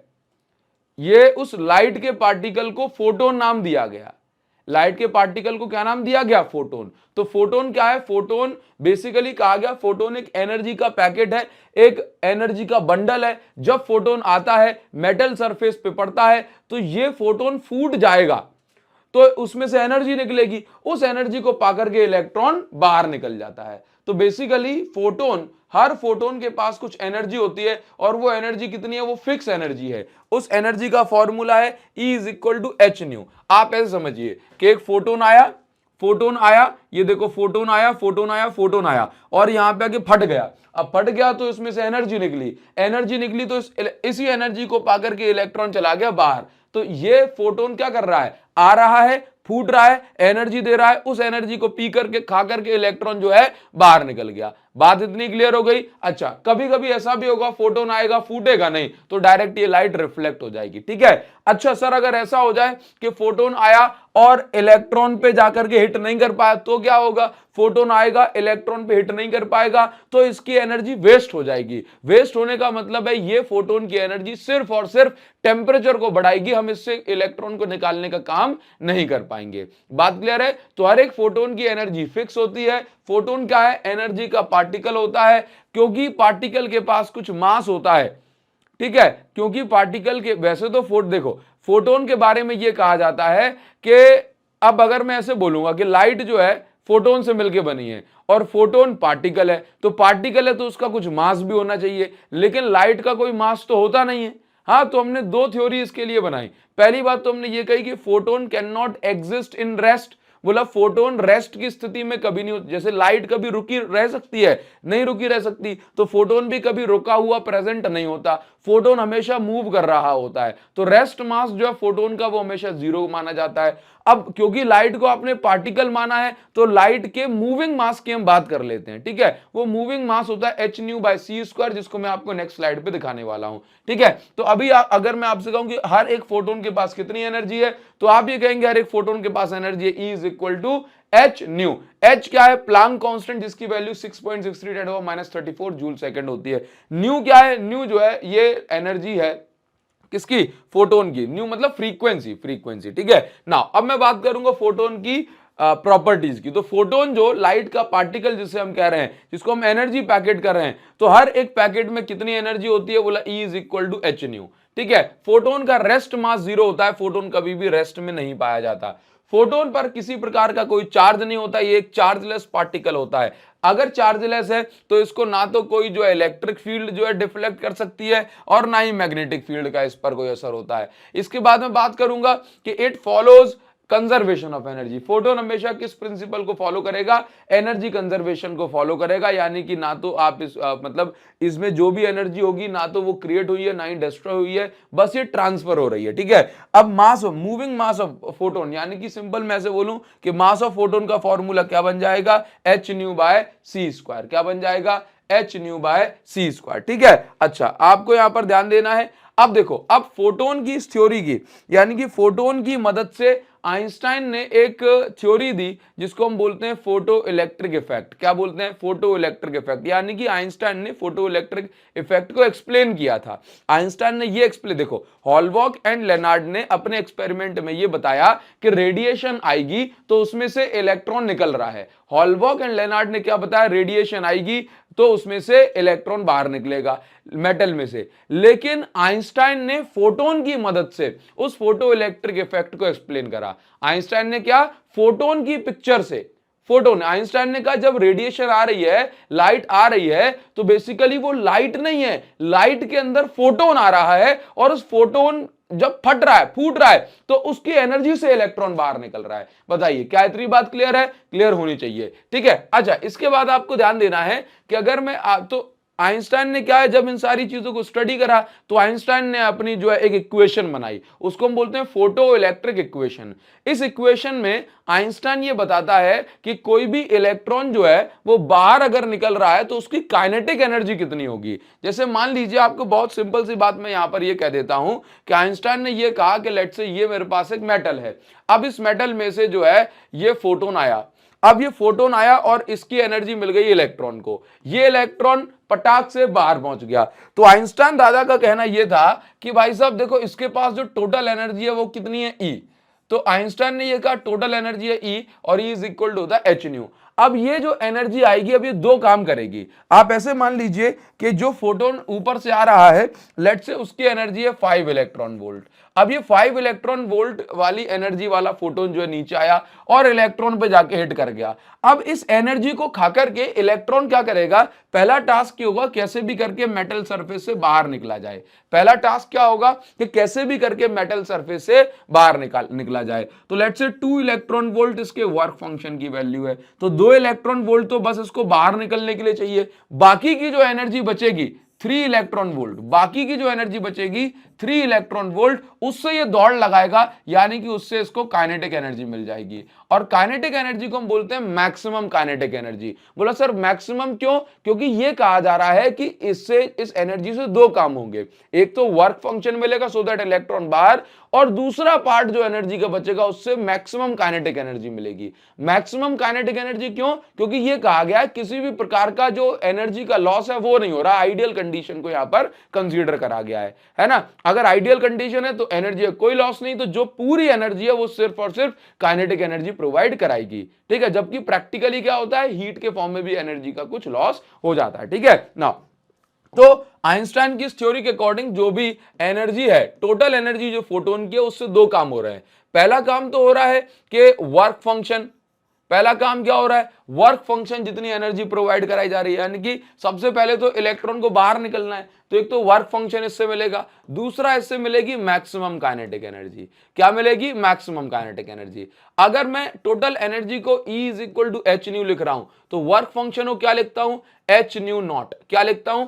H nu naught. ये वर्क फंक्शन का फॉर्मूला होता है, ठीक है। H into nu naught threshold frequency है। काइनेटिक एनर्जी को आप ऐसे भी लिख सकते हैं, half M V max, maximum velocity का स्क्वायर, ठीक है। अच्छा, इतनी बात क्लियर हो गई। अब आपको यहां पर यह ध्यान देना है, अब आपको यहां पर यह ध्यान देना है कि लेट्स से आपने इसको एक इक्वेशन बना दिया। अगर मैं आपसे यह बोलूं कि भाई साहब आप ये बता दो, अगर मैं आपसे ये बोलूं कि आप ये बता दीजिए कि मैक्सिमम काइनेटिक एनर्जी यानी कि half M V max square का फॉर्मूला क्या हो जाएगा, तो क्या बोलोगे आप? यहां पे बोलना H nu minus H nu not. बोल सकते हैं? हाँ सर बिल्कुल बोल सकते हैं। तो आप half M V max square को आप और क्या लिख सकते हैं? आप लिख सकते हो एच कॉमन आ गया, न्यू माइनस न्यू नॉट। तो ये बेसिकली आइंस्टाइन की फोटो इलेक्ट्रिक इक्वेशन मिल गई, जिसमें क्या बताया जा रहा है कि मैक्सिमम काइनेटिक एनर्जी, क्या बताया जा रहा है, इसी को आप चाहे half M V X square लिखो या maximum kinetic energy. Maximum kinetic energy कितनी है? H nu minus nu naught. अगर आपको यही फॉर्मूला वेवलेंथ के टर्म में बताना है, तो वेवलेंथ के टर्म में ये फॉर्मूला ऐसे बन जाता है कि maximum kinetic energy is equal to H, nu की जगह सी बाय लैम्डा और ये सी बाय लैम्डा नॉट, ठीक है। तो सी यहां से कॉमन आ जाएगा, तो मैक्सिमम काइनेटिक एनर्जी का फॉर्मूला बन गया H C 1 by lambda minus 1 by lambda naught. So this is Einstein photoelectric equation in terms of wavelength and this is in terms of frequency, ठीक है। तो ये हमने आइंस्टाइन की फोटो इलेक्ट्रिक इक्वेशन समझ ली, ठीक है। वही चीज मैंने आपको प्रॉपर सिस्टम में यहां पर अरेंज करके जो है बताई हुई है। बताओ जरा, क्या इतनी बात क्लियर है? आप इसका स्क्रीनशॉट ले लो, आप नोट कर सकते हो, बाकी टेलीग्राम ग्रुप पे मैं आपको जो है यहां पर ये अपलोड कर दूंगा इसके नोट्स, ठीक है। अच्छा, तो आपको बस कितनी बात याद रखनी है, आइंस्टाइन की फोटो इलेक्ट्रिक इक्वेशन क्या कहती है कि भाई साहब जो भी टोटल एनर्जी आएगी उसमें से एनर्जी दो पार्ट में यूटिलाइज होगी। पहला पार्ट क्या कर रहा होगा, वर्क फंक्शन जितनी एनर्जी प्रोवाइड कराएगा, दूसरा पार्ट उस एनर्जी से काइनेटिक एनर्जी प्रोवाइड कराएगा, ठीक है। तो आइंस्टाइन की फोटो इलेक्ट्रिक इक्वेशन क्या बताती है कि कोई भी जो इलेक्ट्रॉन होता है उसके पास कितनी काइनेटिक एनर्जी होगी, बोला total energy minus work function. बात क्लियर है? अच्छा ठीक है, चलो आपको यहां पर एक क्वेश्चन मिल जाता है और उस क्वेश्चन को जरा हम देखते हैं कि हमें इसको कैसे सॉल्व करना है। ध्यान से देखिएगा, ये इंपॉर्टेंट क्वेश्चन है, भले ही जो है क्वेश्चन हाथ से लिखे हुए हैं, हैंड रिटन है, बट आपको ये नहीं समझना है कि कुछ भी नॉन इंपॉर्टेंट है, सब कुछ आपको मोस्ट इंपॉर्टेंट कराने वाला हूं, ठीक है। नाउ ध्यान से देखिए क्या कहा जा रहा है, बोला if frequency of incident radiation is doubled then what will be new kinetic energy. क्या कहा जा रहा है, सुनो जरा ध्यान सुनो। कह रहा है जैसे मान लीजिए कि आप ऐसे समझो, ये एक मेटल है, यहां पे कोई फोटोन आया या रेडिएशन आई, इसकी फ्रीक्वेंसी थी न्यू, इस फ्रीक्वेंसी से जो भी एनर्जी मिली होगी उससे इलेक्ट्रॉन बाहर निकला लेट से, तो उसकी काइनेटिक एनर्जी हो गई के। तो उसने कहा है कि यदि फ्रीक्वेंसी को आप डबल कर दो, यदि आप फ्रीक्वेंसी को न्यू की जगह क्या कर दो, बोला 2 न्यू, यानी 2 टाइम्स, तो आपसे कह रहा है काइनेटिक एनर्जी कितनी हो जाएगी। तो लेट्स से अगर मैं यहां पर ऐसे बोल दूं कि इसकी काइनेटिक एनर्जी K1, इसकी काइनेटिक एनर्जी K2, तो इस K2 की वैल्यू कितनी होगी वो मुझे पता करनी है। तो आपको ऑप्शन दे दिए, मतलब उसने ये बोला कि अगर आप फ्रीक्वेंसी को डबल कर दोगे तो काइनेटिक एनर्जी क्या हो जाएगा। तो बहुत सारे बच्चे जो है डायरेक्ट बोलेंगे, बोला फ्रीक्वेंसी बढ़ाने से काइनेटिक एनर्जी बढ़ती है, हाँ तो क्या बोलेंगे, बोला फ्रीक्वेंसी डबल तो काइनेटिक एनर्जी भी डबल, और यहां पे जो है उनका आंसर गलत हो जाएगा। देखिए मैंने आपको पूरे सेशन में अभी तक एक बार भी ये नहीं बोला कि frequency and kinetic energy directly proportional है, ऑलमोस्ट डायरेक्टली प्रोपोर्शनल है, लेकिन डायरेक्टली प्रोपोर्शनल नहीं है, ऑलमोस्ट लगभग लगभग है। जब लेकिन प्रिसाइजनेस की बात करी जा रही है, बिल्कुल एक्यूरेसी की बात करी जा रही है, तब वो जवाब आप नहीं दे सकते हैं। ठीक है नाउ, तो अभी आपको ध्यान देना है यहां पे सबसे केस 1, पहला केस बना लो, केस 1 पहला केस बना लो। पहले केस में क्या बोल रहा है कि काइनेटिक एनर्जी कितनी है, देखो टोटल, देखो काइनेटिक एनर्जी का फॉर्मूला क्या है, total energy minus work function. ठीक है, टोटल एनर्जी कितनी, H nu, minus work function पता नहीं है, डब्ल्यू लिख देता हूं। ठीक है नाउ, तो टोटल एनर्जी, तो पहले केस में kinetic energy K1, total energy H nu minus total energy H nu, और चलो मैं ऐसे बोल दूं कि total energy is equal to kinetic energy plus work function. बताओ इतना काम हो सकता है। ठीक है नाउ, तो टोटल एनर्जी क्या लिख रहा हूं, H nu is equal to total energy से काइनेटिक एनर्जी मिलती है और वर्क फंक्शन मिलता है। ठीक है नाउ, K1 प्लस W, ये तो हो गया केस 1। केस 2 की बात करूंगा, केस 2 की अगर बात करता हूं तो केस 2 में फ्रीक्वेंसी को क्या किया जा रहा है, बोला फ्रीक्वेंसी को डबल किया जा रहा है। अब फ्रीक्वेंसी को अगर डबल कर दूंगा तो ये ऐसा नहीं बन जाएगा h इंटू 2 न्यू, हाँ सर ये तो बन जाएगा, is equal to kinetic energy कितनी K2, क्या वर्क फंक्शन सेम रहेगा। देखो अगर उसने मेटल नहीं बदला है क्वेश्चन में, हाँ अगर उसने मेटल नहीं बदला है तो वर्क फंक्शन भी नहीं बदलेगा, तो यहां पर ये लिख गया। तो ये कौन सी इक्वेशन बन गई, ये इक्वेशन बन गई 2। तो अब आपको ध्यान से देखना है कि आप क्या करेंगे, आप यहां पर एक काम करेंगे, divide equation 1/2, divide equation 1/2, equation 1 को 2 से डिवाइड कर देना है, H nu by 2 times of H nu is equal to K1 plus work function upon K2 plus work function, मतलब मुझे निकालनी है K2 कितनी होगी। ठीक है चलिए, तो ध्यान से देखना इसको, ये कितना बन जाएगा 1/2 is equal to K1 plus work function upon K2 plus work function. ठीक है, ध्यान से देखिए। अब इसके बाद आपको समझना है कि यहां पर 2 का कर दूंगा मैं क्रॉस मल्टीप्लाई, तो 2 का मल्टीप्लाई करूंगा तो ये बन जाएगा, यानी कि दोनों का क्रॉस मल्टीप्लाई कर दूंगा दोनों साइड का, तो this is 2 times of K1 plus 2 times of W। ठीक है, अब ध्यान से देखिए ये कितना हो जाएगा, K2 2 times of K1 plus 2W minus W, तो K2 is equal to 2K1 plus W। ठीक है, ये निकल के आ गया।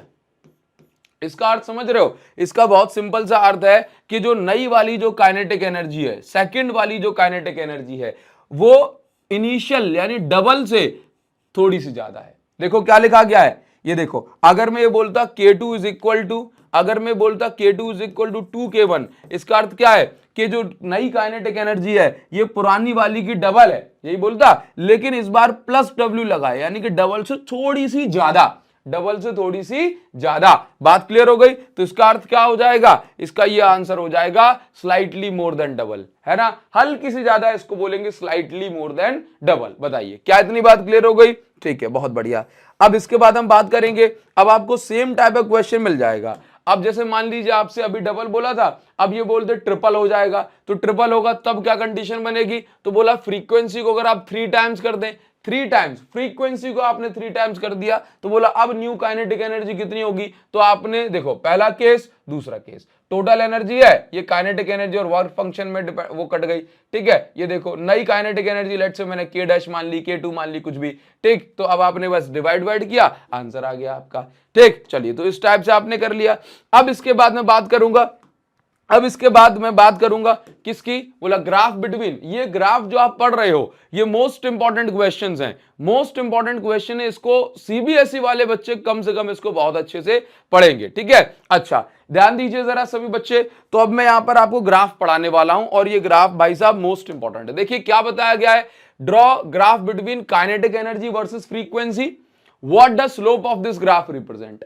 तो आपको kinetic energy versus frequency graph बनाना है। तो अब देखिए यहां पे मैंने काइनेटिक एनर्जी लिखा, यहां मैंने फ्रीक्वेंसी लिखी, ठीक। तो सबसे पहली बात, क्या मैं ऐसे ग्राफ बना सकता हूं? बोला सर आप ऐसे ग्राफ नहीं बना सकते, क्योंकि स्टार्टिंग से ही इलेक्ट्रॉन निकलना शुरू नहीं होता। जब तक की फ्रीक्वेंसी थ्रेशोल्ड फ्रीक्वेंसी के बराबर नहीं हो जाती तब तक इलेक्ट्रॉन नहीं निकलेगा, है ना, तब तक इलेक्ट्रॉन के पास काइनेटिक एनर्जी नहीं आएगी। तो मैंने कहा new not is threshold frequency, जैसे ही फ्रीक्वेंसी थ्रेशोल्ड फ्रीक्वेंसी के बराबर या उससे ज्यादा हो जाएगी, इलेक्ट्रॉन निकलना स्टार्ट हो जाएगा, ठीक है। तो यहां से इलेक्ट्रॉन को काइनेटिक एनर्जी मिल गई। तो यह आपने ग्राफ बना दिया। अच्छा, अब अगर मैं इसी लाइन को पीछे की साइड खींचता हूं, तो ये कुछ यहां टच करती है, और जहां पे टच कर रही है या जहां पे काट रही है, इसको मैं बोलता हूं क्या? इंटरसेप्ट। क्या बोलता हूं? इंटरसेप्ट। कि भाई यहां पे ये इंटरसेप्ट कर रही है। तो इस टाइप के ग्राफ में मुझे इंटरसेप्ट की वैल्यू भी बतानी पड़ती है, ठीक है। अब ध्यान से देखिए, ग्राफ तो मैंने बना दिया, लेकिन यहां पर क्या पूछा है? What does slope of this graph represent. बोला इस ग्राफ का स्लोप क्या बता रहा है। तो स्लोप बताने के लिए सबसे पहले मुझे ये समझना है कि भाई साहब ये ग्राफ काइनेटिक एनर्जी और फ्रीक्वेंसी के बीच में बना है। तो आप खुद से कोई ऐसी इक्वेशन सोचिए जिसके अंदर काइनेटिक एनर्जी और फ्रीक्वेंसी दोनों आ रहे हो। खुद से कोई इक्वेशन सोचिए जिसके अंदर काइनेटिक एनर्जी और फ्रीक्वेंसी दोनों आ रहे हो। सोचोगे? बताओ जरा कौन सी इक्वेशन है। तो सर मुझे तो पता है, kinetic energy is equal to total energy H nu minus work function होता है। काइनेटिक एनर्जी क्या है? टोटल एनर्जी आई 5, उसमें 2 इलेक्ट्रॉन वोल्ट वर्क फंक्शन, तो बची 3, उस 3 से इलेक्ट्रॉन दौड़ लगाएगा, ठीक है। अब देखिए kinetic energy H nu minus work function, ठीक है। अब ध्यान से देखो कि काइनेटिक एनर्जी कहां लिखी हुई है? बोला वाई एक्सिस पे, ठीक है। अच्छा, एक्स एक्सिस पे कौन लिखा है? बोला फ्रीक्वेंसी। तो ये देखना, एक्स एक्सिस पे कौन लिखा है? फ्रीक्वेंसी। क्या ये स्ट्रेट लाइन है? हाँ सर स्ट्रेट लाइन है। तो स्ट्रेट लाइन की इक्वेशन क्या होती है? y is equal to m x plus c. क्या होती है? y is equal to m x plus c. तो ये हो गया एम एक्स प्लस सी। तो यहां पे इस इक्वेशन को, है ना, इस इक्वेशन को कंपेयर करके मुझे क्या समझ में आ रहा है? मुझे ये समझ में आ रहा है कि y एक्सिस पे कौन लिखा है? काइनेटिक एनर्जी लिखा है सर, बिल्कुल। x एक्सिस पे कौन लिखा है? बोला ये लिखा है फ्रीक्वेंसी। तो ये जो m जो है m, ये m क्या बताता है? स्लोप। तो m की जगह कौन लिखा है? बताओ जरा, प्लैंक कांस्टेंट। तो हम क्या बोलेंगे? Slope of this graph, slope is equal to, slope m is equal to, इस ग्राफ का स्लोप क्या बता रहा है? h, यानी कि प्लैंक कांस्टेंट बता रहा है। तो अगर आप इस ग्राफ का स्लोप निकाल लेंगे तो आप प्लैंक कांस्टेंट की वैल्यू निकाल देंगे। तो प्लैंक कांस्टेंट, बताइए क्या इतनी बात क्लियर है? हाँ। अब आप यहां पर देखिए इंटरसेप्ट, इस ग्राफ का इंटरसेप्ट ऑन वाई एक्सिस, यानी कि वाई एक्सिस पे ये लाइन कहां कट कर रही है, ठीक है। तो इंटरसेप्ट जो है, जिसको मैं सी नाम दे रहा हूं, ये इंटरसेप्ट क्या बता रहा है? इस सी की जगह क्या लिखा हुआ है? बोला माइनस डब्ल्यू, है ना। ऑल्दो मैं आपको बता दूं, वर्क फंक्शन की वैल्यू नेगेटिव नहीं होती है, वर्क फंक्शन की वैल्यू नेगेटिव नहीं होती है, ठीक है। बट यहां पर आपको ग्राफ में प्रॉपर नेगेटिव एक्सिस पे, इसलिए यहां पे माइनस डब्ल्यू बताना पड़ेगा। तो आपसे पूछा गया था ग्राफ ड्रॉ करो, मैंने कर दिया। फिर आपसे पूछा था इस ग्राफ का स्लोप क्या रिप्रेजेंट कर रहा है, वो भी मैंने कर दिया। बताइए क्या इतनी बात क्लियर है? स्क्रीनशॉट ले लो, दूसरा क्वेश्चन करवाऊंगा तो आपको और ज्यादा क्लैरिटी होगी, ठीक है। चलिए आगे बढ़ जाते हैं, आगे बढ़ते हैं। नेक्स्ट क्या दिया हुआ है आपको? यहां पे लिखा है draw a graph between stopping potential versus frequency. तो स्टॉपिंग पोटेंशियल को आप कैपिटल वी नॉट से रिप्रेजेंट कर रहे हैं, फ्रीक्वेंसी को आप न्यू से रिप्रेजेंट कर रहे हैं। अब आपको क्या करना है? पहली चीज देखो, आप जब समझते हो अगर काइनेटिक एनर्जी ही नहीं होगी तो स्टॉपिंग पोटेंशियल की जरूरत क्या? यानी पहला काम ये होता है इलेक्ट्रॉन बाहर निकले तब तो स्टॉपिंग पोटेंशियल लगाएंगे। और इलेक्ट्रॉन कब से बाहर निकलता है? बोला इलेक्ट्रॉन सर बाहर निकलता है जब थ्रेशोल्ड फ्रीक्वेंसी मिल जाती है। तो थ्रेशोल्ड फ्रीक्वेंसी के बाद जाकर के इलेक्ट्रॉन बाहर निकलेंगे, और थ्रेशोल्ड फ्रीक्वेंसी जब इलेक्ट्रॉन बाहर निकले तब जाकर के तो इलेक्ट्रॉन रुकेगा, है कि नहीं? तब जाके तो रोकना पड़ेगा, तब जाके तो स्टॉपिंग पोटेंशियल लगाना पड़ेगा। तो पहला काम क्या? बोले स्ट्रेट लाइन आपने बना दी, ठीक है। अब इसको वापस से पीछे फेंक दो। बोला सर क्या ये भी सेम बनेगा? बिल्कुल सेम बनेगा, बिल्कुल सेम बनेगा, ठीक है। अब मुझे इस ग्राफ का स्लोप बताना है। ये स्टॉपिंग पोटेंशियल वर्सेस फ्रीक्वेंसी है, ठीक है। अब जैसे जैसे काइनेटिक एनर्जी बढ़ती है वैसे वैसे स्टॉपिंग पोटेंशियल बढ़ता है, तो सेम ही ग्राफ बना है। अब आप खुद से ऐसे सोचो कि ऐसी कौन सी इक्वेशन है जिसमें स्टॉपिंग पोटेंशियल आ रहा हो और फ्रीक्वेंसी आ रहा हो, आपका दिमाग काम नहीं करेगा, ठीक है। लेकिन अगर आप ऐसे अगर आपको कुछ फॉर्मूला वगैरह पता है तो आप हिट कर जाओगे। तो काइनेटिक एनर्जी का formula H nu minus work function होता है। हाँ सर बिल्कुल होता है। अब ध्यान से देखो, मैंने आपको आज ही बताया था कि काइनेटिक एनर्जी का फॉर्मूला होता है, भाई काइनेटिक एनर्जी का फॉर्मूला होता है Q इंटू वी, ठीक है। अब Q, यहां पे Q कौन है? Q है चार्ज, चार्ज कौन है? इलेक्ट्रॉन, और V मतलब पोटेंशियल। तो कौन सा पोटेंशियल? Stopping potential. इसलिए काइनेटिक एनर्जी का फॉर्मूला ये हो जाता है K is equal to E into V. अगर इलेक्ट्रॉन नहीं होगा तो Q इंटू वी ले लेते हैं, ठीक है ना। अब यहां पर देखो H nu minus work function, भाई कन्वर्ट कर दिया ना मैंने, ठीक है।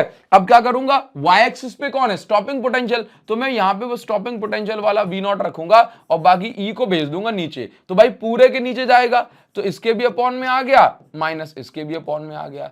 अब ध्यान से देखिए, अब मिला लो जोड़ियां। अब देखिए जरा, ये कौन सी एक्सिस पे? बोले स्ट्रेट लाइन है, तो सिंपल सी बात है कि y is equal to m x plus c लगेगी, इक्वेशन लगेगी, यही स्ट्रेट लाइन की इक्वेशन होती है, ठीक है। अब y कहां पर है? ये v नॉट। x एक्सिस पे कौन है? बोला फ्रीक्वेंसी, तो x की जगह मैंने किसको रख दिया? फ्रीक्वेंसी। अब ध्यान से देख के बताइए कि यहां पे जो m है, ये m क्या है? स्लोप। तो m की जगह पे कौन रखा है? h बाई ई। तो यहां पे स्लोप जो है क्या रिप्रेजेंट कर रहा है? यानी कि अगर मैं h में e का डिवाइड लगा दूंगा, प्लैंक कांस्टेंट में इलेक्ट्रॉनिक चार्ज का डिवाइड लगा दूंगा, तो मुझे इस ग्राफ का स्लोप मिल जाएगा, ठीक है। Slope of this graph represent h by e. अच्छा, c की जगह पे कौन लिखा है? बोला माइनस w बाई ई। तो c की जगह पे यानी इंटरसेप्ट की जगह पे क्या लिखा है? Intercept is equal to minus w by e, ठीक है। तो आपने यहां पर क्या लिख दिया? ये वैल्यू लिख दी माइनस w बाई, यानी कि यहां पे आप लिखेंगे माइनस w बाई ई। बताओ जरा, इस तरीके से करेंगे क्या सर ये आया है? अब बिल्कुल आया है, आया नहीं होता तो नहीं कराता, ठीक है। आपको बिल्कुल सिलेक्टिव पढ़ा रहा हूं तो उसमें वही पढ़ाऊंगा जो आया होगा, टाइम पास करने तो आप यहां पर आपको नहीं पढ़ाया जाएगा, ठीक है। चलिए बहुत बढ़िया, तो आप इस तरीके से ग्राफ बनाना सीखे। ये मैं आपको क्यों करवा रहा हूं? ताकि आप दबा करके प्रैक्टिस करें, ठीक है। आप दबा के प्रैक्टिस करें, वो ज्यादा जरूरी बात है। जैसे मान लीजिए आपसे इस क्वेश्चन में ये कहा जाएगा, आपसे इस क्वेश्चन में कहा जाएगा फ्रॉम गिवन ग्राफ। अब आपको ये ग्राफ बना के दिया है, ओहो, अब आपको ये ग्राफ बना करके दिया है, ठीक है। आपको स्टॉपिंग पोटेंशियल y एक्सिस पे दे दिया, ठीक है। x एक्सिस पे इस बार उसने फ्रीक्वेंसी ना दे करके 1 बाय लैम्डा दिया है, यहां पे माइनस w बाई ई दिया हुआ है।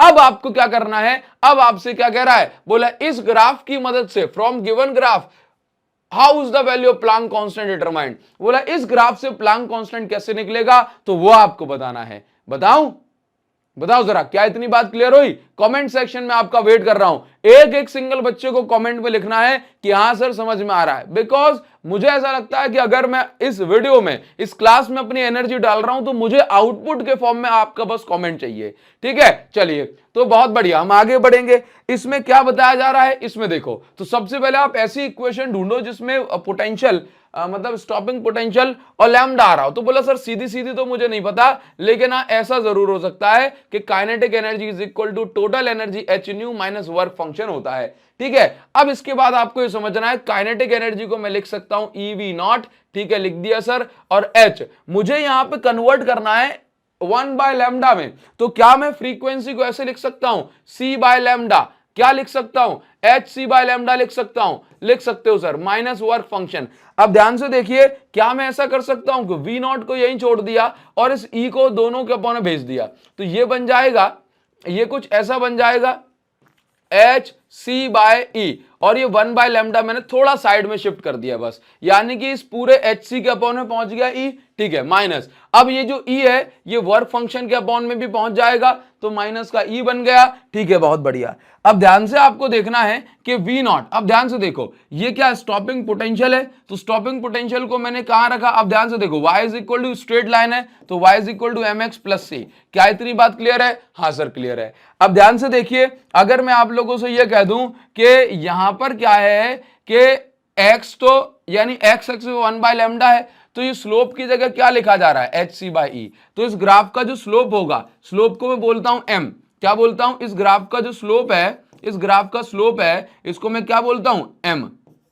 तो m is equal to H c by e. आपसे पूछा क्या है?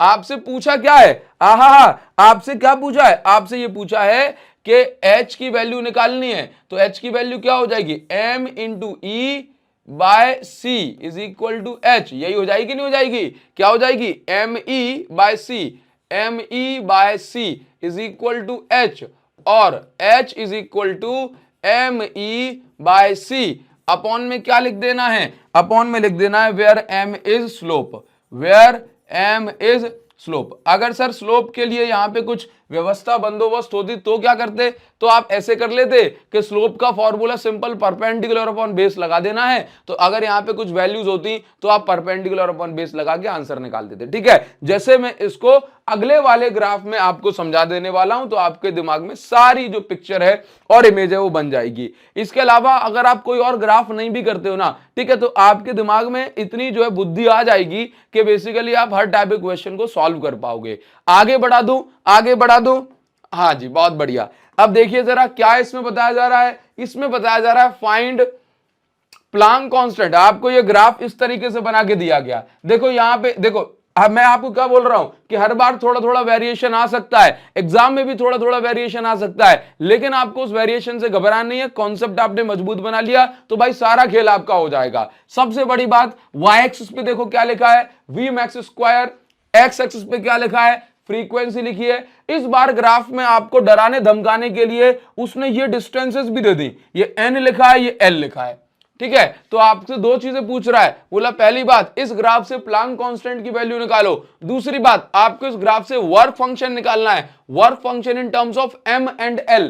किस टर्म में, m और l के टर्म्स में निकालना है, यानी कि वर्क फंक्शन का जो भी फॉर्मूला बनेगा उसमें m और l आना चाहिए। ठीक है, बहुत बढ़िया। तो अब आप क्या करेंगे, सिंपल सी बात, मेरे पास क्या है, ऐसा फॉर्मूला ढूंढो जिसमें v स्क्वायर आ रहा हो और जो है आपकी फ्रीक्वेंसी आ रही है। तो भाई बहुत सिंपल है, काइनेटिक एनर्जी का फॉर्मूला होता है H nu minus work function. Kinetic energy को मैं लिख सकता हूं हाफ एम वी स्क्वायर। ठीक है, मैक्सिमम चल रहा है यहाँ पे। ठीक है, नाउ एच न्यू, यहाँ पे न्यू है तो न्यू लिखना है, अगर 1 बाय लैम्डा होता तो लैम्डा के टर्म में इसको तोड़ देता। ठीक है, माइनस वर्क फंक्शन। अब ध्यान से देखिए, यहां पे मुझे बस क्या छोड़ना है, इस साइड वाई एक्सिस पे सिर्फ वी स्क्वायर मैक्स छोड़ना है, तो बाकी ये जो 2 है वो कहां पहुंच जाएगा, ऊपर। 2 कहां पहुंच जाएगा, ऊपर, तो एच न्यू माइनस 2 का इंटू यहां हो गया, और m कहां आ जाएगा, m अपॉन में, तो ये आ गया, ये कुछ ऐसा नहीं बन जाएगा, m आ गया। ये वाला m क्या बता रहा है, मास को रिप्रेजेंट कर रहा है, ये वाला m, तो काइनेटिक एनर्जी वाला जो m होता है वो किसको रिप्रेजेंट करता है, मास को। ठीक है, बहुत बढ़िया। तो अब चेक करो, ये y एक्सिस पे है, फ्रीक्वेंसी कहां पे है, बोला फ्रीक्वेंसी x एक्सिस पे है, तो ये कितना बन गया, 2h बाय m, क्या बन गया, 2h बाय m। ठीक, अच्छा, माइनस वर्क, अब ये कितना बना है, इंटरसेप्ट क्या है, 2w बाय m। ये बना है कि नहीं बना, हाँ सर बिल्कुल बना है। तो आपको ध्यान से देखना है, आपको ध्यान से समझना है कि बेसिकली इस ग्राफ का जो स्लोप है, सॉरी मैंने ये y is equal to m x plus c बोलना है, y is equal to m x plus c, m x plus c. बताओ जरा, इतनी बात क्लियर है। अब ध्यान से देखिए, ये वाला m क्या है, ये वाला m स्लोप है। तो अब आप मुझे बताओ स्लोप की जगह क्या लिखोगे, आप मुझे बताइए स्लोप की जगह क्या लिखोगे। तो मैं यहां पे बोलूंगा कि स्लोप इज इक्वल टू, आप कंपेयर कर रहे हो ideal equation, slope is equal to, मैं इसको बोल देता हूं small m is equal to, यहां पे मैं स्लोप को कैपिटल M से रिप्रेजेंट कर दूं, तो स्लोप को कैपिटल M से रिप्रेजेंट कर देता हूं, capital M is equal to कितना बन गया, स्लोप की जगह 2h बाय छोटा वाला m। तो मुझे किसकी वैल्यू निकालनी है, मुझे निकालनी है प्लैंक कांस्टेंट की वैल्यू। किसकी वैल्यू, प्लैंक कांस्टेंट। तो एक काम और कर देता हूं कि प्लैंक कांस्टेंट की वैल्यू निकालनी है। स्लोप को आप इस, क्योंकि देखो यहां पर आपको जो एंगल्स बताए गए हैं और यहां पे डायग्राम, ये ट्राइंगल बनाया गया है, तो मैं स्लोप की जगह किसको लिखूंगा वो आप जरा ध्यान से देखिए। तो मैं स्लोप की जगह लिखूंगा, ये देखो ये ट्राइंगल दिख रहा है, ठीक है, ये थीटा है, ये 90 डिग्री है, तो ये तो बन गया बेस और ये बन गया परपेंडिकुलर। ठीक है, तो ये परपेंडिकुलर अपॉन बेस लगा दूं इसकी जगह, तो परपेंडिकुलर कैपिटल ये L है और बेस है N, तो मैंने स्लोप की जगह ये लिख दिया, तो ये 2h बाय m आ गया। ये वाला m मास वाला है। ठीक, तो मुझे h की वैल्यू निकालनी है, तो h की जगह क्या लिखा जा सकता है, h की जगह लिखा जाएगा ml bye 2n, ml bye 2n लिखा जाएगा, वेयर m इज मास। यहां पे m क्या है, m is mass of electron, क्योंकि इलेक्ट्रॉन की काइनेटिक एनर्जी है तो m is mass of electron. बताओ क्या इतनी बात क्लियर हो गई? चलिए बहुत बढ़िया, बहुत बहुत बढ़िया। अब हम आगे बढ़ जाएंगे, आगे बढ़ेंगे। नेक्स्ट मुझसे पूछा रहा है वर्क फंक्शन, तो वर्क फंक्शन कहां से निकाल सकता हूं? तो वर्क फंक्शन यहां से निकालूंगा। इसी ग्राफ में मुझे समझ में आ रहा है इंटरसेप्ट, क्या? इंटरसेप्ट। तो इंटरसेप्ट जो है, ये इंटरसेप्ट को मैं क्या बोल रहा हूं? सी। इंटरसेप्ट क्या है? सी इज इक्वल टू सी की जगह पे क्या? 2w bye m। हाँ सर ये तो है, ठीक है। आप इंटरसेप्ट को -l मान सकते हो क्योंकि नीचे की साइड है। हाँ ये वैल्यू लेट से नेगेटिव है। इंटरसेप्ट कहां है? बोला ये नीचे की साइड है, नीचे की साइड तो आपने इसको -l मान लिया, ठीक है। अच्छा इसके बाद यहां पे कट जाएगा -2w बाय, देखो इंटरसेप्ट मतलब y एक्सिस में दूरी, नीचे की साइड है इसलिए मैंने इसको माइनस माना है, ठीक है। तो अपॉन में आ गया ये m, ठीक। अच्छा सर अगर आपने यहां पे माइनस ना ले तो देखो कहीं पे भी माइनस मत लो, माइनस तो मैं इसलिए ले रहा था ताकि वर्क फंक्शन पॉजिटिव में आए। वर्क फंक्शन कभी नेगेटिव में नहीं होता, बस इतनी बात याद रखो। तो आप इसका मैग्नीट्यूड भी कंसीडर कर सकते हो। तो यहां पर देखिए जरा, तो ये कितना बन गया? ये मेरे पास वर्क फंक्शन का फॉर्मूला आ गया ml/2। तो वर्क फंक्शन का फॉर्मूला क्या आ गया?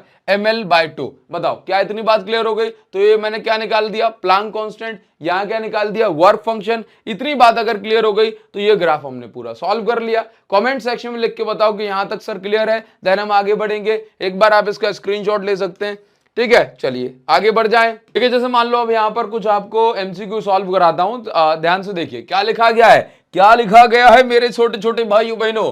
The metal plate expose to white light emit electron. कह रहा है कि भाई एक मेटल की प्लेट है, व्हाइट लाइट इस पे इंसिडेंट होती है। कह रहा है कि भाई कौन से कलर के लिए स्टॉपिंग पोटेंशियल मैक्सिमम होगा? तो हमने तो ये पढ़ा है कि जिसकी फ्रीक्वेंसी ज्यादा होगी उसके इलेक्ट्रॉन की एनर्जी बहुत ज्यादा होगी, और जिसकी एनर्जी ज्यादा उसका स्टॉपिंग पोटेंशियल भी ज्यादा।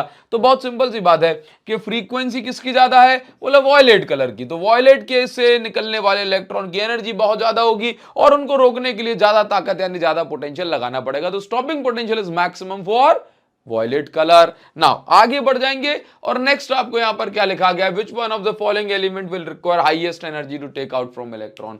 ठीक है, कह रहा है कि भाई कौन से एलिमेंट से इलेक्ट्रॉन निकालने के लिए आपको ज्यादा एनर्जी देनी पड़ेगी। तो बहुत सिंपल सी बात है, यहां पे मैं आपको बता दूं लेड जो होता है ये एक मेटल है, तो मेटल के पास तो फ्री इलेक्ट्रॉन्स हैं, इसमें से इलेक्ट्रॉन का निकालना सबसे आसान है। जर्मेनियम सिलिकॉन जो है ये सेमीकंडक्टर है। क्या है? सेमीकंडक्टर। तो मेटल के बाद सेमीकंडक्टर तो थोड़ा सा मुश्किल होता है इलेक्ट्रॉन का निकालना, बट इस केस में सेमीकंडक्टर से आसानी से इलेक्ट्रॉन निकल जाएगा। कार्बन जो है, कार्बन इंसुलेटर होता है, इंसुलेटर से इलेक्ट्रॉन निकालना बहुत मुश्किल होता है, इसलिए यहां पर ऑप्शन नंबर बी करेक्ट हो जाएगा। कह रहा था किसमें ज्यादा एनर्जी लगेगी इलेक्ट्रॉन निकालने के लिए? तो कार्बन में से ज्यादा एनर्जी लगेगी, क्योंकि कार्बन एक इंसुलेटर और इंसुलेटर के पास टाइटली बाउंड यानी कस के बंधे हुए इलेक्ट्रॉन्स पाए जाते हैं। आगे बढ़ जाएंगे और नेक्स्ट क्या लिखा हुआ जरा इसको ध्यान से पढ़ेंगे। देखिए क्या लिखा गया है, आपसे इस टाइप के क्वेश्चन में पूछा जा रहा है कि फोटोन ऑफ वेवलेंथ 663 नैनोमीटर। कह रहा है एक फोटोन है जिसकी वेवलेंथ है 663 यानी 663 नैनोमीटर। नैनो का मतलब 10⁻⁹ होता है और ये मीटर में आ गया। ठीक है, आगे लिखा गया है वर्क फंक्शन। जिस मेटल पे रेडिएशन पड़ रही है या फोटोन पड़ रहा है उसका वर्क फंक्शन है 1.5 इलेक्ट्रॉन वोल्ट। ठीक है, maximum kinetic energy of electron. कह रहा है कि भाई देखो मैक्सिमम काइनेटिक एनर्जी निकालनी है आपको। तो बहुत सिंपल सी बात है, काइनेटिक एनर्जी या Kmax का फॉर्मूला होता है total energy h new minus work function. अब यहां पे न्यू तो नहीं दिया, यहां पे वेवलेंथ दी है, तो वेवलेंथ के टर्म में क्या लिखूंगा इसी फॉर्मूले को? Kmax is equal to hc/λ minus work function. तो एक काम करता हूं, पहले मैं hc/λ की वैल्यू निकाल लूं तो वो ज्यादा अच्छा हो जाएगा ना, डायरेक्ट वैल्यू पुट कर दूंगा। h की वैल्यू 6.63 10⁻⁻34 जूल सेकंड, c की वैल्यू 3 × 10⁸ मीटर पर सेकंड, अपॉन में क्या है लैम्डा, लैम्डा की वैल्यू 663 नैनोमीटर 10⁻⁹ चल रहा है। बहुत बढ़िया, बहुत ही सुंदर, बहुत बहुत बढ़िया। देखिए डेसिमल हटा, 2 जीरो नीचे आ गई। ठीक है, अब इससे ये कट गया 1 टाइम्स और यहाँ पे -7 -27। ठीक है, तो ये बच रहा है मेरे पास hc/λ की वैल्यू बच रही है, hc/λ की वैल्यू बच रही है ये 3 × 10⁻⁹ और ये जूल में आ रहा है। किस में आ रहा है? जूल में निकल के आ रहा है। अब अगर इसी वैल्यू hc/λ की वैल्यू को जूल में आ रही है, अब अगर मैं इसको इलेक्ट्रॉन वोल्ट में कन्वर्ट करूंगा तो जूल को इलेक्ट्रॉन वोल्ट में कन्वर्ट करने के लिए डिवाइड किया जाता है। तो डिवाइड करूंगा 3 इंटू 10⁻19 में डिवाइड किया जाएगा 1.6 10⁻19 का, तो ये जूल को इलेक्ट्रॉन वोल्ट में कन्वर्ट कर दिया। ठीक है, इलेक्ट्रॉन वोल्ट को जूल में कन्वर्ट करने के लिए इनटू करते हैं। ठीक, तो यहां पर देखिए इससे ये हट गया, hc बाय लैम्डा की अगर मैं बात करूंगा hc बाय लैम्डा की, तो 3/1.6 आ रहा है। 3/1.6 को अगर मैं सॉल्व करूंगा तो ये मेरा लगभग कितना आ जाएगा, बोला 30 डिवाइडेड बाय 16, तो ये 1 टाइम्स, और ये आपका 14 डेसिमल आया, 0 आ गया, 16 8 128, तो ये 18। ठीक है, तो 1.87 निकल के आ गया, 1.87 इलेक्ट्रॉन वोल्ट। तो मुझे क्या करना है, मुझे यहां पर सिंपल ये काइनेटिक एनर्जी का formula H nu minus work function होता है। Kinetic energy is equal to H C by lambda minus work function. इसकी वैल्यू आ गई कितनी, 1.87 माइनस वर्क फंक्शन कितना है, 1.50 इलेक्ट्रॉन वोल्ट। तो काइनेटिक एनर्जी निकल के आई 0.87 इलेक्ट्रॉन वोल्ट। अब मैं कितनी, 0.37 इलेक्ट्रॉन वोल्ट, 0.37 इलेक्ट्रॉन वोल्ट। अब देखो ऑप्शन इलेक्ट्रॉन वोल्ट में नहीं दिए, इसलिए वापस को जूल में कन्वर्ट करना पड़ेगा। तो यहां पर क्या किया, k is equal to 0.37 into 1.6 into 10⁻19 joule. अब आपको इंटू करके ये बताना है कि इनमें से कौन सा ऑप्शन सही है। इंटू करके जो भी वैल्यू आएगी उसमें मुझे बताओ कि ABCD में से कौन सा ऑप्शन सही है। कमेंट सेक्शन में गाइस मुझे आपसे आंसर चाहिए। और अगर कोई निकम्मा बच्चा ये कह गया ना कि कैलकुलेशन नहीं करानी आती तो कराते क्यों, तो समझ लेना कि गधे हो तुम। बहुत मैं आपको सिंपल सी बात बोल रहा हूं कि काम चोरी नहीं करनी है, कमेंट में आंसर बताना है, कमेंट सेक्शन में आंसर कि भाई इंटू तो करने को छोड़ा है बस आपके लिए, इंटू करके बताओ कि क्या आंसर है, कौन सा ऑप्शन जो है आप यहां पर टिक करने वाले हैं। ठीक है, चलिए अगर थोड़ा बहुत आसपास जा रहा हो तो उसके हिसाब से भी आंसर कौन सा होने वाला है कमेंट सेक्शन में मुझे बताना। ठीक है, चलो आगे बढ़ जाएंगे। अब नेक्स्ट क्वेश्चन क्या दिया हुआ, इसी टाइप के क्वेश्चन इसमें से पूछे जाएंगे। कह रहा है कि भाई साहब वर्क फंक्शन मेटल सरफेस का कितना है, 4.14 इलेक्ट्रॉन वोल्ट। वर्क फंक्शन है 4.14 इलेक्ट्रॉन वोल्ट। थ्रेशोल्ड वेवलेंथ पूछ रहा है, तो वर्क फंक्शन का फॉर्मूला एच न्यू नॉट होता है। वर्क फंक्शन कितना है, 4.14 इलेक्ट्रॉन वोल्ट। इलेक्ट्रॉन वोल्ट को जूल में कन्वर्ट करना पड़ेगा, तो कितना हो जाएगा 1.6, देखो ना electron volt, H nu naught की जगह सी बाय लैम्डा नॉट लिखना पड़ेगा। ठीक है, 4.14 इलेक्ट्रॉन वोल्ट की जगह 1.6 10⁻⁻19, ठीक है, इज इक्वल टू एच की जगह 6.63 10⁻⁻34, और ये सी की जगह 3 10⁻8, और अपॉन में क्या आ गया, लैम्डा नॉट आ गया। ठीक है, मैं एक काम करता हूं, मुझे लैम्डा नॉट की वैल्यू निकालनी है, तो क्रॉस मल्टीप्लाई करके इस साइड ले जाता हूं, इसको डिवाइड में पहुंचा देता हूं। ठीक है, बस डिवाइड करना है आंसर आ जाएगा, डिवाइड करना है आंसर आ जाएगा। तो ध्यान से देखिए, अगर मैं यहां पर ऐसे देखूं 4.14 से इसकी कट्टी कट्टी करूंगा तो कितना बैठ जाएगा, ये देखो 6.63 डिवाइडेड बाय 4.14 कितना हो गया 1.6, तो ये हो गया 1.6, 1.6 से ये 1.6 कट गया, 1 बचा। तो ये सब कैंसिल करके ना कितना बचेगा, ये बचेगा 3 इंटू 10⁻⁻7। ठीक है, जिसको हम क्या बोलते हैं, जिसको मैं ऐसे भी लिख सकता हूं 3000 इंटू 10⁻10। ठीक है, तो इसी को मैं बोलता हूं 3000 10⁻10 मीटर को बोला जाता है एंगस्ट्रॉम। तो 3000 एंगस्ट्रॉम जो है इसका आंसर आ गया। तो ये कैलकुलेशन आप इस प्रकार से कर सकते हैं। ठीक है, आगे बढ़ जाते हैं। नेक्स्ट आपको क्या मिल रहा है, जरा ध्यान से देखिएगा। ठीक है, ये भी एक अच्छा क्वेश्चन है। इस टाइप से क्वेश्चन में थोड़े थोड़े से वेरिएशन होकर के क्वेश्चन आपसे पूछे जा सकते हैं। क्या लिखा गया है, जरा ध्यान से देखिए। इस क्वेश्चन में लिखा गया है फोटोन ऑफ फ्रीक्वेंसी। कह रहा है फोटोन ऑफ फ्रीक्वेंसी, एक फोटोन है जिसकी फ्रीक्वेंसी कितनी है भाई, अच्छा, इफ फोटोन ऑफ फ्रीक्वेंसी, ये नहीं लिखा कितनी frequency, are incident on surfaces of metal A and B. पहले एक काम कर लेता हूं, ये मेटल ए है, ये मेटल ए बनाया, ये मेटल बी है, ये मैंने मेटल बी बनाया।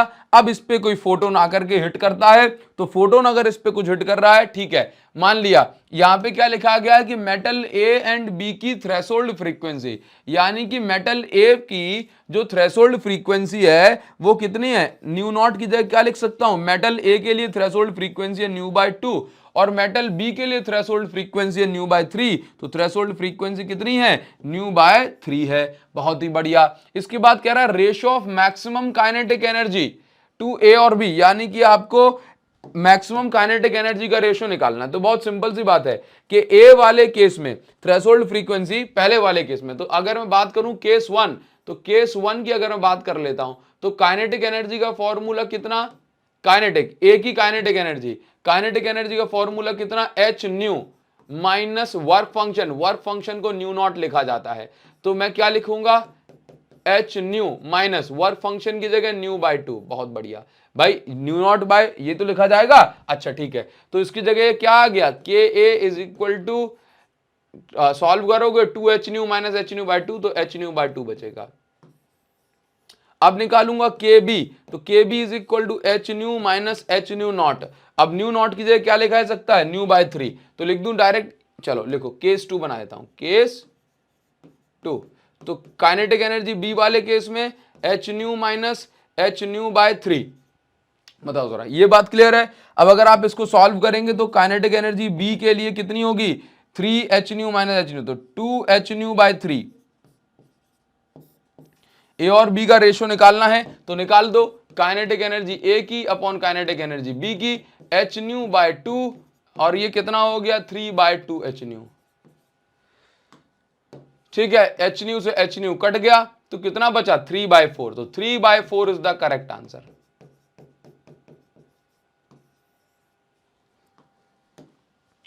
Three by four is the correct answer. बताइए, क्या इतनी बात क्लियर है, 3 by 4 is the correct answer. ठीक है, स्क्रीनशॉट ले लो इसका। इस तरीके से आप इस टाइप के क्वेश्चंस को सॉल्व कर सकते हैं। हल्का हल्का फुल्का फुल्का छोटा छोटा सा जो है वेरिएशन जो है आता रहेगा। ठीक है, जैसे मान लीजिए ये क्वेश्चन आपको मिल रहा है, इस क्वेश्चन में क्या लिखा गया, असर्शन रीजन है। इसमें बहुत सिंपल सी बात कही गई, for the radiation of frequency greater than threshold frequency. कह रहा है कि भाई for the radiation of frequency, वो फ्रीक्वेंसी जो कि थ्रेशोल्ड फ्रीक्वेंसी ज्यादा है।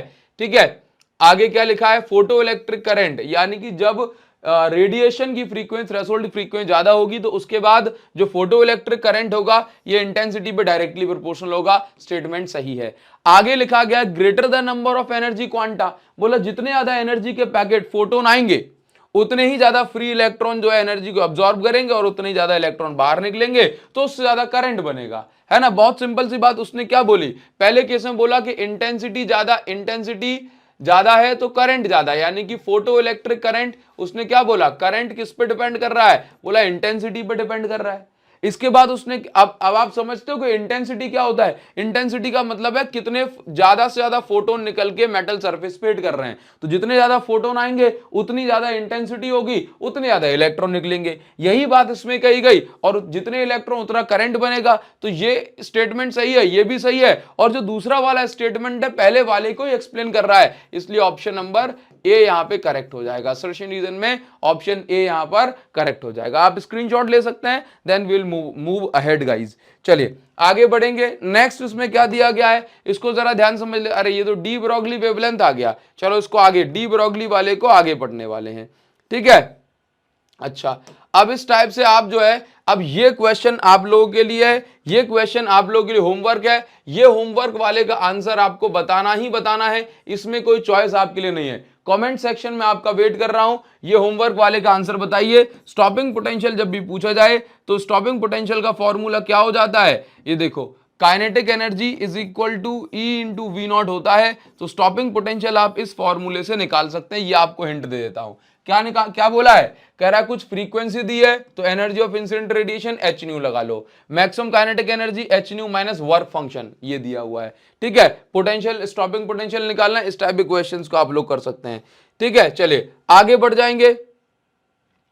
बढ़ जाएंगे और ये क्वेश्चन आपको जो है आगे कराया जाएगा, बट उससे पहले मैटर वेव को समझ लेते हैं। मैटर वेव मतलब डी ब्रॉगली वेव को। देखिए नेक्स्ट हमें जो पढ़ना है that is called matter wave. अब आप बात को समझिए कि जिस प्रकार से नेचर में रेडिएशन यानी कि लाइट के डुअल नेचर हैं, एक तो पार्टिकल नेचर है और एक वेव नेचर है। डी ब्रॉगली जो कि एक साइंटिस्ट है, उन्होंने कहा कि भाई जैसे लाइट के डुअल नेचर है, रेडिएशन के डबल रोल है, वैसे ही मैटर के भी डुअल नेचर होंगे। मतलब जैसे कोई मैटर है, ये मेरे पास मार्कर है, ये स्टाइलस है, कहा कि भाई ये मैटर है, इसका पार्टिकल नेचर तो आपको दिखाई पड़ रहा है, आप इसको होल्ड कर पाए, लेकिन इस मैटर के साथ हमेशा एक वेव कनेक्ट होती है।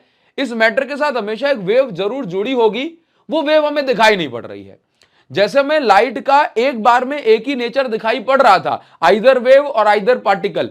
ठीक है, आपको लाइट का एक ही नेचर तो एक बार में दिखाई पड़ रहा था, आइदर वेव और पार्टिकल। इसी प्रकार से कहा जा रहा है कि कोई भी मैटर जो है उस मैटर के पास भी डुअल नेचर होगा, डबल रोल इसका होगा। इस मैटर, ये मैटर पार्टिकल है, ये तो हमें आंखों से दिखाई पड़ ही रहा है कि नहीं? मारकर कहां घुस गया। लेकिन लेकिन लेकिन लेकिन ये जो है ये वेव है, इसके साथ कुछ वेव भी वेव भी होगी, वो हमें दिखाई नहीं पड़ रही है। तो डी ब्रोगली ने यही कहा कि जिस प्रकार से रेडिएशन के पास डबल रोल है, इसी प्रकार से मैटर के पास भी डबल रोल होंगे। एक तो हो गया इसका पार्टिकल नेचर जो हमें आंखों से दिखाई पड़ रहा है, हम इसको पकड़ पा रहे हैं, और दूसरा है इसका वेव नेचर जो हमें दिखाई नहीं पड़ता है। लेकिन डी ब्रोगली ने यह कहा कि कोई भी पार्टिकल जो मूव कर रहा है उसके साथ हमेशा एक वेव कनेक्ट होती है, और वो वेव उसके मोशन को कंट्रोल कर रही होती है। डी ब्रोगली ने क्या कहा कि कोई भी ऑब्जेक्ट है, ये मूव कर रहा है, तो समझ लीजिए कि इसके साथ एक वेव भी मूव कर रही है, इसके साथ एक वेव कनेक्टेड है, और इस वेव को हम क्या बोलते हैं? मैटर वेव है। ऐसा क्यों बोला? क्योंकि जैसे रेडिएशन के पास डुअल नेचर है, वैसे मैटर के पास भी होगा। लेकिन फिर सवाल ये उठता है कि भाई साहब हमें जो है इसका डुअल नेचर यानी कि जो वेव वाला नेचर है वो दिखाई क्यों नहीं पड़ रहा है? तो उसके पीछे एक लॉजिक उन्होंने दिया। सबसे पहले क्योंकि कोई भी वेव है तो उस वेव की कुछ ना कुछ वेवलेंथ होगी, और उसकी वेवलेंथ को हमने नाम दिया लैम्डा। क्या नाम दिया? लैम्डा। अभी लैम्डा इज इक्वल टू क्या हो गया? तो बोला लैम्डा इज इक्वल टू हो गया h/mv, यानी कि जो मैटर वेव है उसकी वेवलेंथ का फॉर्मूला क्या हो गया? Lambda is equal to h/mv। अब सवाल ये आता है h/mv, और m क्या है? कोई भी ऑब्जेक्ट जो ऑब्जेक्ट मूव कर रहा है उसका मास, और v क्या है? इस ऑब्जेक्ट की वेलोसिटी। ठीक है, अब सवाल ये आया कि वेवलेंथ जो है ये डिपेंड कर रही है मास और वेलोसिटी पे। तो अगर मैं आपसे ऐसा बोलूं कि हमारी डेली लाइफ में जो मासेस हैं ये काफी बड़े हैं, भले ही 1 ग्राम मास की बात करूं तो 1 ग्राम मास हमारी डेली लाइफ में बहुत बड़ा है।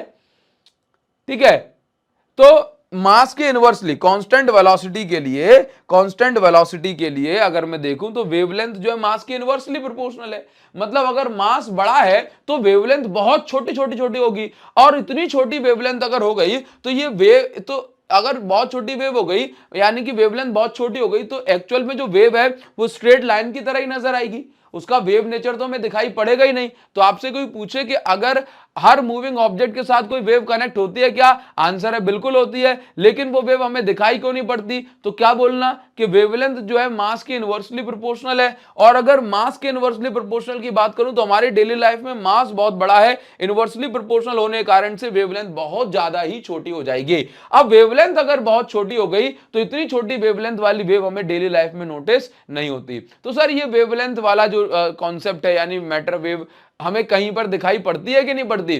तो इस बात को 2 और साइंटिस्ट हुए जिनका नाम था डेविसन और जर्मर। डेविसन और जर्मर ने अपने एक्सपेरिमेंट में इस बात को प्रूव करके दिखाया कि एक्चुअल में जो मैटर है उसके पास वेव नेचर होता है, और वो एक्सपेरिमेंट उन्होंने किया इलेक्ट्रॉन के लिए। तो ये कहा जाता है कि मैटर वेव जो है सब एटॉमिक लेवल पे यानी कि इलेक्ट्रॉन, प्रोटॉन, न्यूट्रॉन के लेवल पे जो है ये हमें एक्सपीरियंस हो सकती है, दिखाई पड़ सकती है। लेकिन डेली लाइफ में बड़े मासेस के लिए मैटर वेव की वेवलेंथ बहुत छोटी होने के कारण से हमें दिखाई नहीं पड़ सकती। तो वेव थ्योरी ऑफ इलेक्ट्रॉन की जो वेव थ्योरी है, हाँ, ये एक्सपेरिमेंटली वेरीफाई किसने की? डेविसन एंड जर्मर ने। ठीक है, चलिए, बट ये जो एक्सपेरिमेंट है अभी हमारे सिलेबस में नहीं है। अब जैसे मान लीजिए आपसे ये कहा जाए कि भाई साहब जो lambda is equal to h/mv है इसको आप जो डिराइव करके बता दीजिए, तो इसको हम डिराइव करके भी बता देंगे, कोई बड़ी बात नहीं है, बहुत सिंपल सी बात है। यानी कि अब जो आपको डेरिवेशन मिल रहा है this is expression for wavelength of matter wave, यानी कि कोई भी मैटर वेव है तो उसकी वेवलेंथ का फॉर्मूला कैसे बनेगा? बहुत सिंपल सी बात है। देखो हम समझते हैं कोई भी फोटोन आता है तो उस फोटोन की एनर्जी होती है E is equal to H nu. क्या होती है? E is equal to H nu. Now अब आइंस्टाइन की मास एनर्जी रिलेशन कहता है कि E is equal to mc square भी होता है। तो ये दोनों किसकी वैल्यूज हैं? बोला E यानी एनर्जी की। तो मैं इन दोनों को आमने सामने रख सकता हूं, बिल्कुल। तो E की जगह mc स्क्वायर, E की जगह एच न्यू आमने सामने रखा, तो यहां से देखा हमने कि न्यू को हमने फ्रीक्वेंसी को c बाय लैम्डा लिख दिया, इसके c से इसका c कैंसिल हो गया, तो lambda is equal to h/mc। ये m क्या है? मास। ये m क्या है? मास। और c क्या है? Speed of light. c क्या है? स्पीड। तो बेसिकली अगर मैं बात करूंगा फोटोन के लिए तो फोटोन के लिए मैं स्पीड ऑफ लाइट कंसीडर करता हूं। जबकि नॉर्मल कोई ऑब्जेक्ट होता है तो वो तो लाइट की स्पीड से ज्यादा नहीं है, तो उसके लिए जो फॉर्मूला बनता है that is lambda is equal to H upon M V. Lambda is equal to H upon M V. अब एम इंटू वी यानी मास इंटू वेलोसिटी क्या होता है, मोमेंटम, तो lambda is equal to H upon P भी हम बना देते हैं। तो ये भी वेवलेंथ ऑफ मैटर वेव का फॉर्मूला निकल के आ गया। ठीक है, चलिए बहुत बढ़िया। अब जो आप इसका स्क्रीनशॉट ले सकते हैं, हम आगे बढ़ जाएंगे। स्क्रीनशॉट ले लो, हम आगे बढ़ जाएंगे। ठीक है, नाउ अब इसके बाद इसमें एक डेरिवेशन और सिंपल सा आ जाता है जिसको आपको समझना होगा। इस डेरिवेशन में आपको क्या कहा जाएगा, आपसे कहा जाएगा derive expression for wavelength of electron accelerated through potential difference v। सुनिए, डेरिवेशन में क्या कहा गया है, derive expression for wavelength of electron या wavelength associated with electron when it is accelerated through potential difference v। मान लो आपने क्या किया, एक ट्यूब है आपके पास, ये ट्यूब का प्लस एंड और ये माइनस एंड, यहां पे आपने इलेक्ट्रॉन रख दिया, तो भाई ऑब्वियस सी बात है इलेक्ट्रॉन, आपने पोटेंशियल डिफरेंस अप्लाई किया ना, है ना, तो आपने इसके कारण से इलेक्ट्रॉन क्या करेगा, दौड़ लगाएगा, एक्सेलरेट करेगा, कहां, पॉजिटिव की साइड। तो अब जब ये इलेक्ट्रॉन दौड़ लगाएगा तो ऑब्वियस सी बात है कि मूविंग इलेक्ट्रॉन मूविंग ऑब्जेक्ट है, तो उसके साथ एक वेव भी कनेक्ट होगी। तो उस वेव की यानी उस मैटर वेव की वेवलेंथ कितनी होगी वो हमें जो है यहां पर बतानी है। तो बहुत सिंपल सी बात है बहुत सिंपल सी बात है कि इलेक्ट्रॉन जो मूव कर रहा है इस साइड, उसके पास कुछ काइनेटिक एनर्जी होगी, और काइनेटिक एनर्जी का formula K is equal to E into V होता है। क्या होता है, E इंटू वी, हमने आपको आज ही कई बार इसको बता दिया है। ठीक है, बहुत बढ़िया। अब मुझे क्या निकालना है, मुझे निकालना है मैटर वेव। क्या निकालना है मुझे, स्टाइलस की ये खराब हो गई भाई, कैसे गिर गया, इसलिए मुझे क्या निकालना है, मुझे निकालना है मैटर वेव की वेवलेंथ। ठीक है, तो लैम्डा इज इक्वल टू क्या, H upon P, lambda is equal to H upon P. अब आप ध्यान से देखिए, एच अपॉन पी अभी हमने बनाया। अब अगर आपको नहीं पता तो मैं आपको बता दूं कि भाई P यानी मोमेंटम का फॉर्मूला √2m के होता है। क्या होता है, √2m के। तो ये बन गया √2m के। अब काइनेटिक एनर्जी की जगह मैं E इंटू वी भी लिख सकता हूं, तो एक फॉर्मूला ये बन गया, lambda is equal to H upon √2m EV। इसी फॉर्मूले को अगर मैं ध्यान से देखूं, तो ये फॉर्मूला किसके लिए है, this is formula for wavelength of matter wave associated with electron.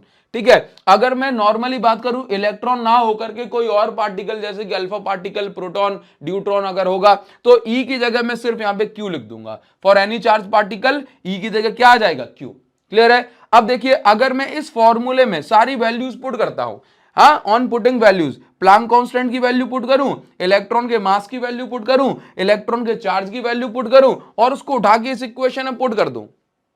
ठीक है, तो मैं क्या देखता हूं कि फॉर्मूला फाइनली क्या निकल के आता है, lambda is equal to 12.27 upon √v angstrom. यानी कि इस फॉर्मूले से आप जो है वैल्यू निकाल सकते हैं। ठीक है, किसकी, वेवलेंथ ऑफ मैटर वेव की।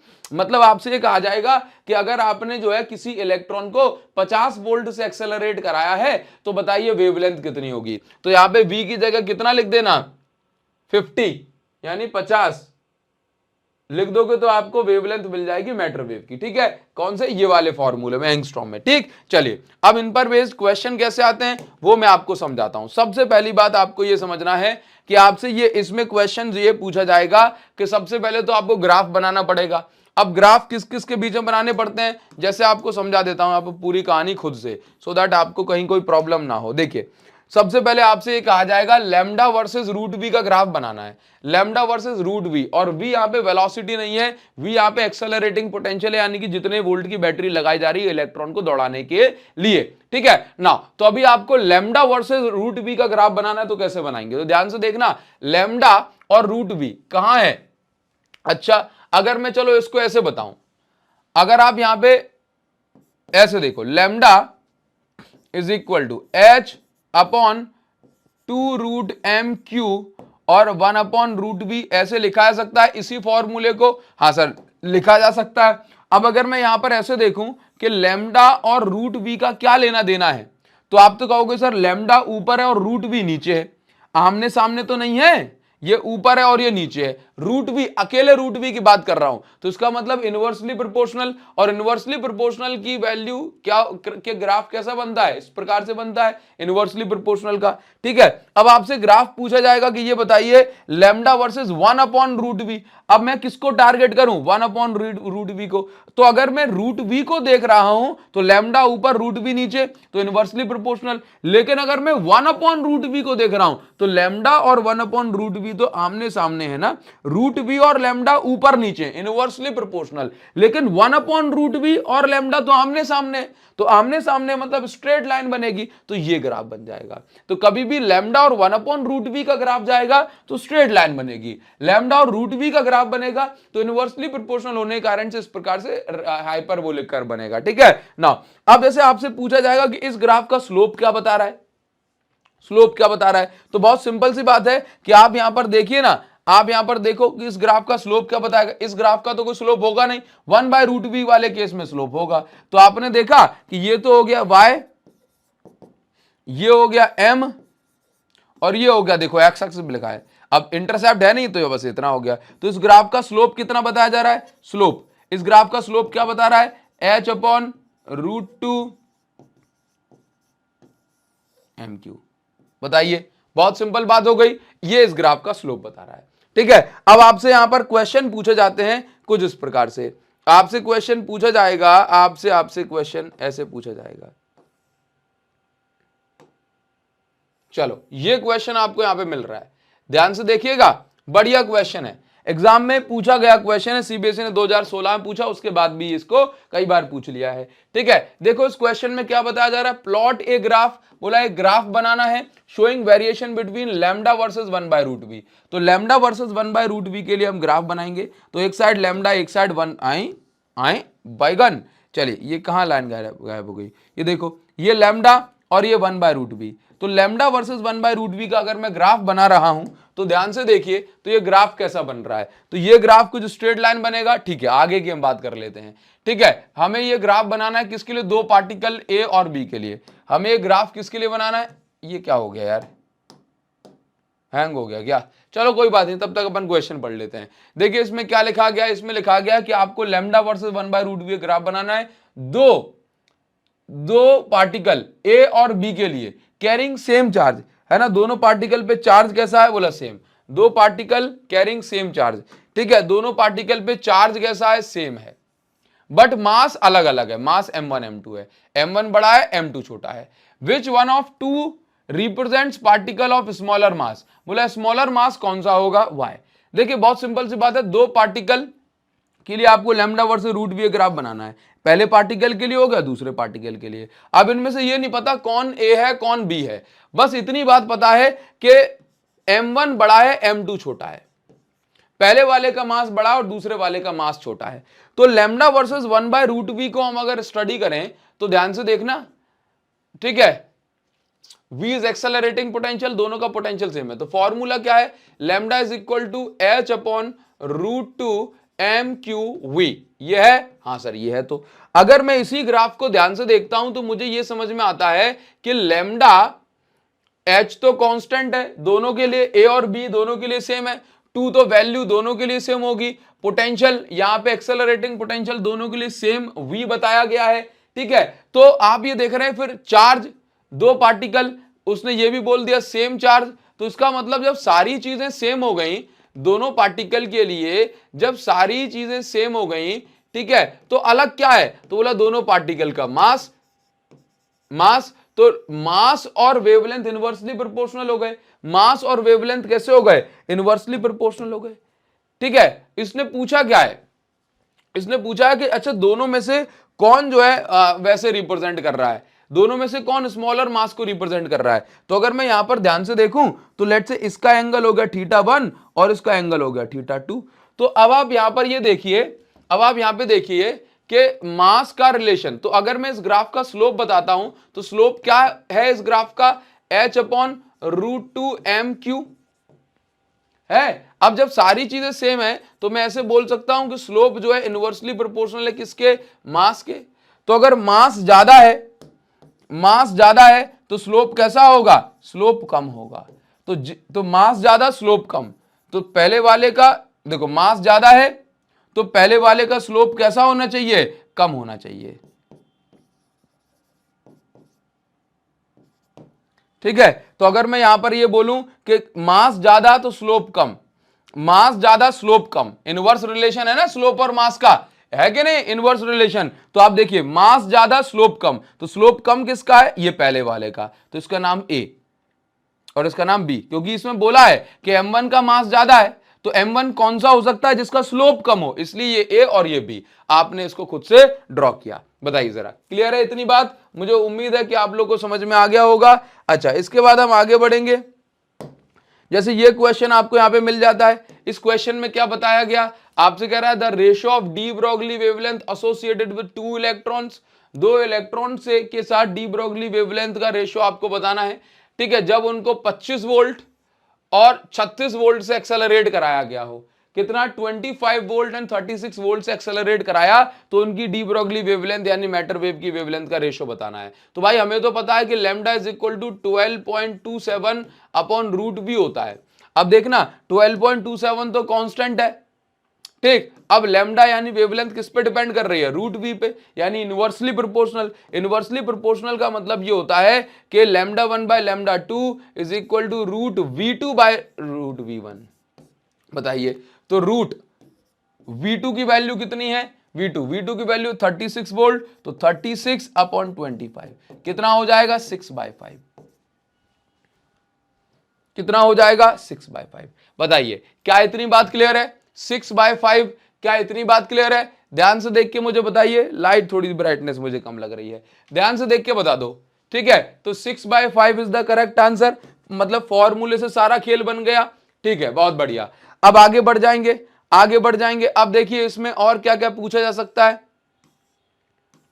और किस टाइप के क्वेश्चन इसमें पूछ लिए जाते हैं, तो आप जरा यहां पर ध्यान से देखिए। ये देखो, ये क्वेश्चन पूछ लिया गया।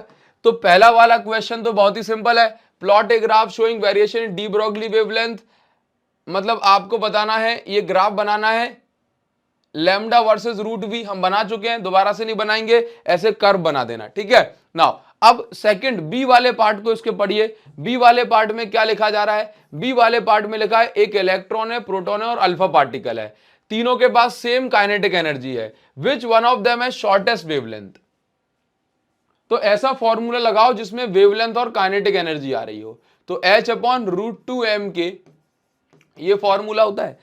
तो अब आप यहां पर ध्यान से देखिए कि तीनों की सेम काइनेटिक एनर्जी है, तो K तीनों के लिए सेम हो गया, 2 की वैल्यू तीनों के लिए सेम हो गई, प्लांक कांस्टेंट तीनों के लिए सेम, तो इस वाले केस में लैम्डा किसके इनवर्सली प्रोपोर्शनल हो गया, रूट m के, मतलब जिसका मास ज्यादा है उसकी वेवलेंथ कम है।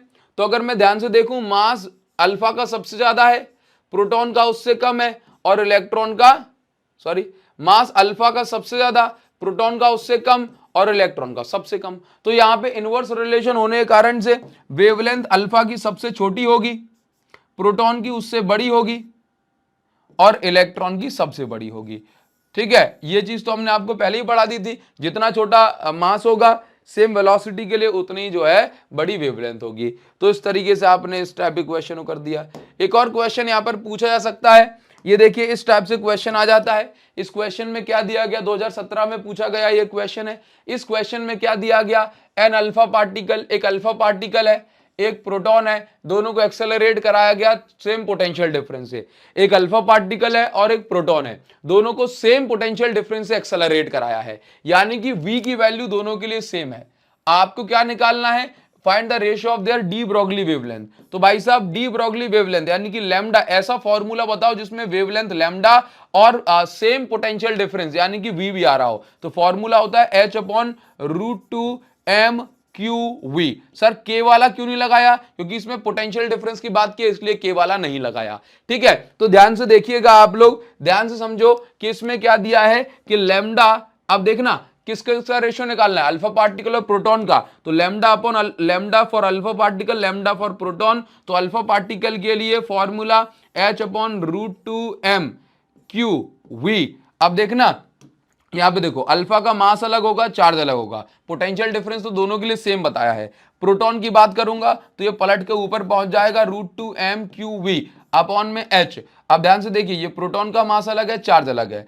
अब ध्यान से देखो कि H से H कट गया, √2 से √2 कट गया, V से V कट गया, तो यहां पे क्या बचा है, देखो जो जो चीजें कांस्टेंट या कॉमन थी वो कट गई, ऊपर बचा है mass of alpha particle, sorry proton and charge on proton, ये बच गया। अपॉन में यहां बचा है mass of alpha particle and charge on alpha particle. अब जो बच्चे होशियार हैं, समझदार हैं, वो जानते होंगे कि भाई साहब यहां पर देखो प्रोटॉन का जो मास होता है उसको हमने ऐसे ही लिखा, प्रोटॉन के चार्ज को हमने ऐसे लिखा। अगर आप नहीं जानते तो जान लो कि अल्फा पार्टिकल का जो मास है वो प्रोटॉन के मास से 4 गुना ज्यादा होता है, तो उसको हम लिखते हैं 4 times of mass of proton. और अगर प्रोटॉन के मतलब अगर मैं बात करूं चार्ज की, तो अल्फा पार्टिकल का जो चार्ज होता है ये प्रोटॉन के चार्ज से 2 गुना ज्यादा होता है। ठीक है, तो अगर मैं इसको सॉल्व कर रहा हूं तो इससे ये कट जाएगा और नीचे बचेगा 1/2√2। तो इसका जो आंसर है वो आ गया, यानी कि lambda wavelength of alpha particle and wavelength of proton is equal to 1/2√2। ये रेशियो हमने निकाल दिया, काम की बात है, इसको आपको याद रखना है। इस टाइप के क्वेश्चन भी इसमें पूछ ले जाते हैं। बताओ जरा, क्या इतनी बात क्लियर हो गई? हाँ सर, मुझे तो इतनी बात, ये बात समझ में आ गई। अच्छा, इसमें एक और क्वेश्चन ऐसे पूछा जा सकता है, जैसे मान लीजिए ये क्वेश्चन आपको दे दिया, ये क्वेश्चन आपको दे दिया, ठीक है। अब इस टाइप के क्वेश्चन को कैसे करेंगे, उसने बोला है काइनेटिक एनर्जी जो है प्रोटॉन की and that of alpha particle are 4 electron volt and 1 electron volt। Kinetic energy proton की कितनी है, बोला 4 इलेक्ट्रॉन वोल्ट, अल्फा पार्टिकल की कितनी है, बोला 1 इलेक्ट्रॉन वोल्ट। आगे लिखा है ratio of de Broglie wavelength, बोला डी ब्रॉगली वेवलेंथ का रेशियो बताना है। किसका? डी ब्रॉगली वेवलेंथ का रेशियो बताना है। तो डी ब्रॉगली वेवलेंथ का रेशियो बताना है एसोसिएटेड विद देम, मतलब प्रोटॉन की और अल्फा पार्टिकल की डी ब्रॉगली वेवलेंथ का रेशियो बताना है।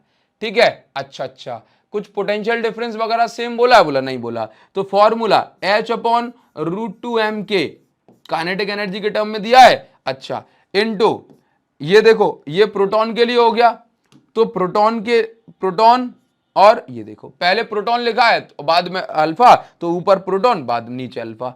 अच्छा, इसके लिए लिखेंगे √2m के अपॉन में आ गया H। ठीक है, ध्यान से देखिए, ध्यान से देखो, तो अब अगर मैं ध्यान से देखूं तो यहां पर क्या हो जाएगा, ये प्रोटॉन के लिए मतलब अल्फा के लिए, अल्फा के लिए।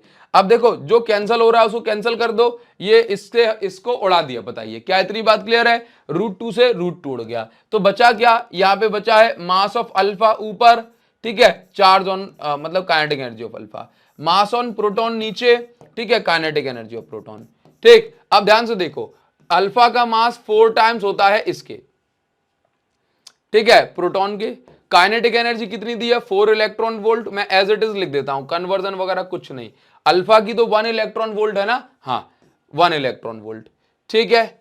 अब इसकी कितनी है, मास ऑन प्रोटॉन एमपी लिख दिया, काइनेटिक एनर्जी है 4 इलेक्ट्रॉन वोल्ट। तो भाई सब काटा पीटी करने के बाद जो है जो बचेगा दैट इज 1/1। तो आंसर कितना आ गया, 1/1। इस टाइप के क्वेश्चन जो एग्जाम में पूछ लिए जाते हैं। बताइए क्या इतनी बात क्लियर है? हाँ सर, इतनी बात तो क्लियर है। आप स्क्रीनशॉट ले सकते हैं। क्या मैं आगे बढ़ जाऊं? हाँ सर, बढ़ जाइए। चलो, ये क्वेश्चन आपको मिल जाता है, ये क्वेश्चन आपको मिलता है, इसका आंसर ऑप्शन में बताइए, कमेंट सेक्शन बताओ कौन सा ऑप्शन करेक्ट होगा, कौन सा ऑप्शन करेक्ट होगा, कमेंट में आपको बताना है। होमवर्क है बच्चों, होमवर्क का जवाब जरूर से दिया करो, इससे मुझे लगता है कि हाँ आप तक मेरी बात ढंग से पहुंच पाई, आप चीजों को जो है समझ रहे हैं।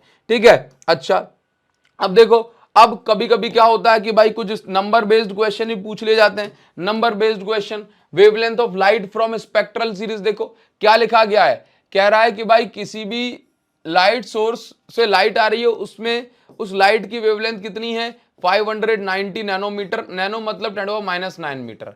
कह रहा है कि find kinetic energy of electron, electron की काइनेटिक एनर्जी निकालनी है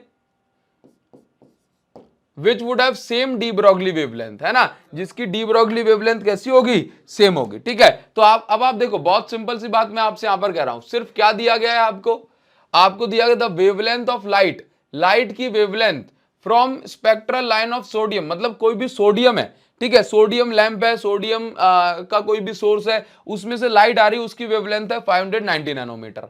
ठीक है, find the kinetic energy of electron, किसी इलेक्ट्रॉन की काइनेटिक एनर्जी बतानी है जिसकी सेम वेवलेंथ होगी, यानी कि आपको सिंपल सी बात है, इलेक्ट्रॉन की वेव मतलब आपको इलेक्ट्रॉन की वेवलेंथ इतनी दी गई है, क्योंकि उसने बोला सेम वेवलेंथ, उस इलेक्ट्रॉन की काइनेटिक एनर्जी बतानी है। तो बहुत सिंपल सी बात, लैम्डा इज इक्वल टू कौन सा फॉर्मूला, h/√2m लगा दो।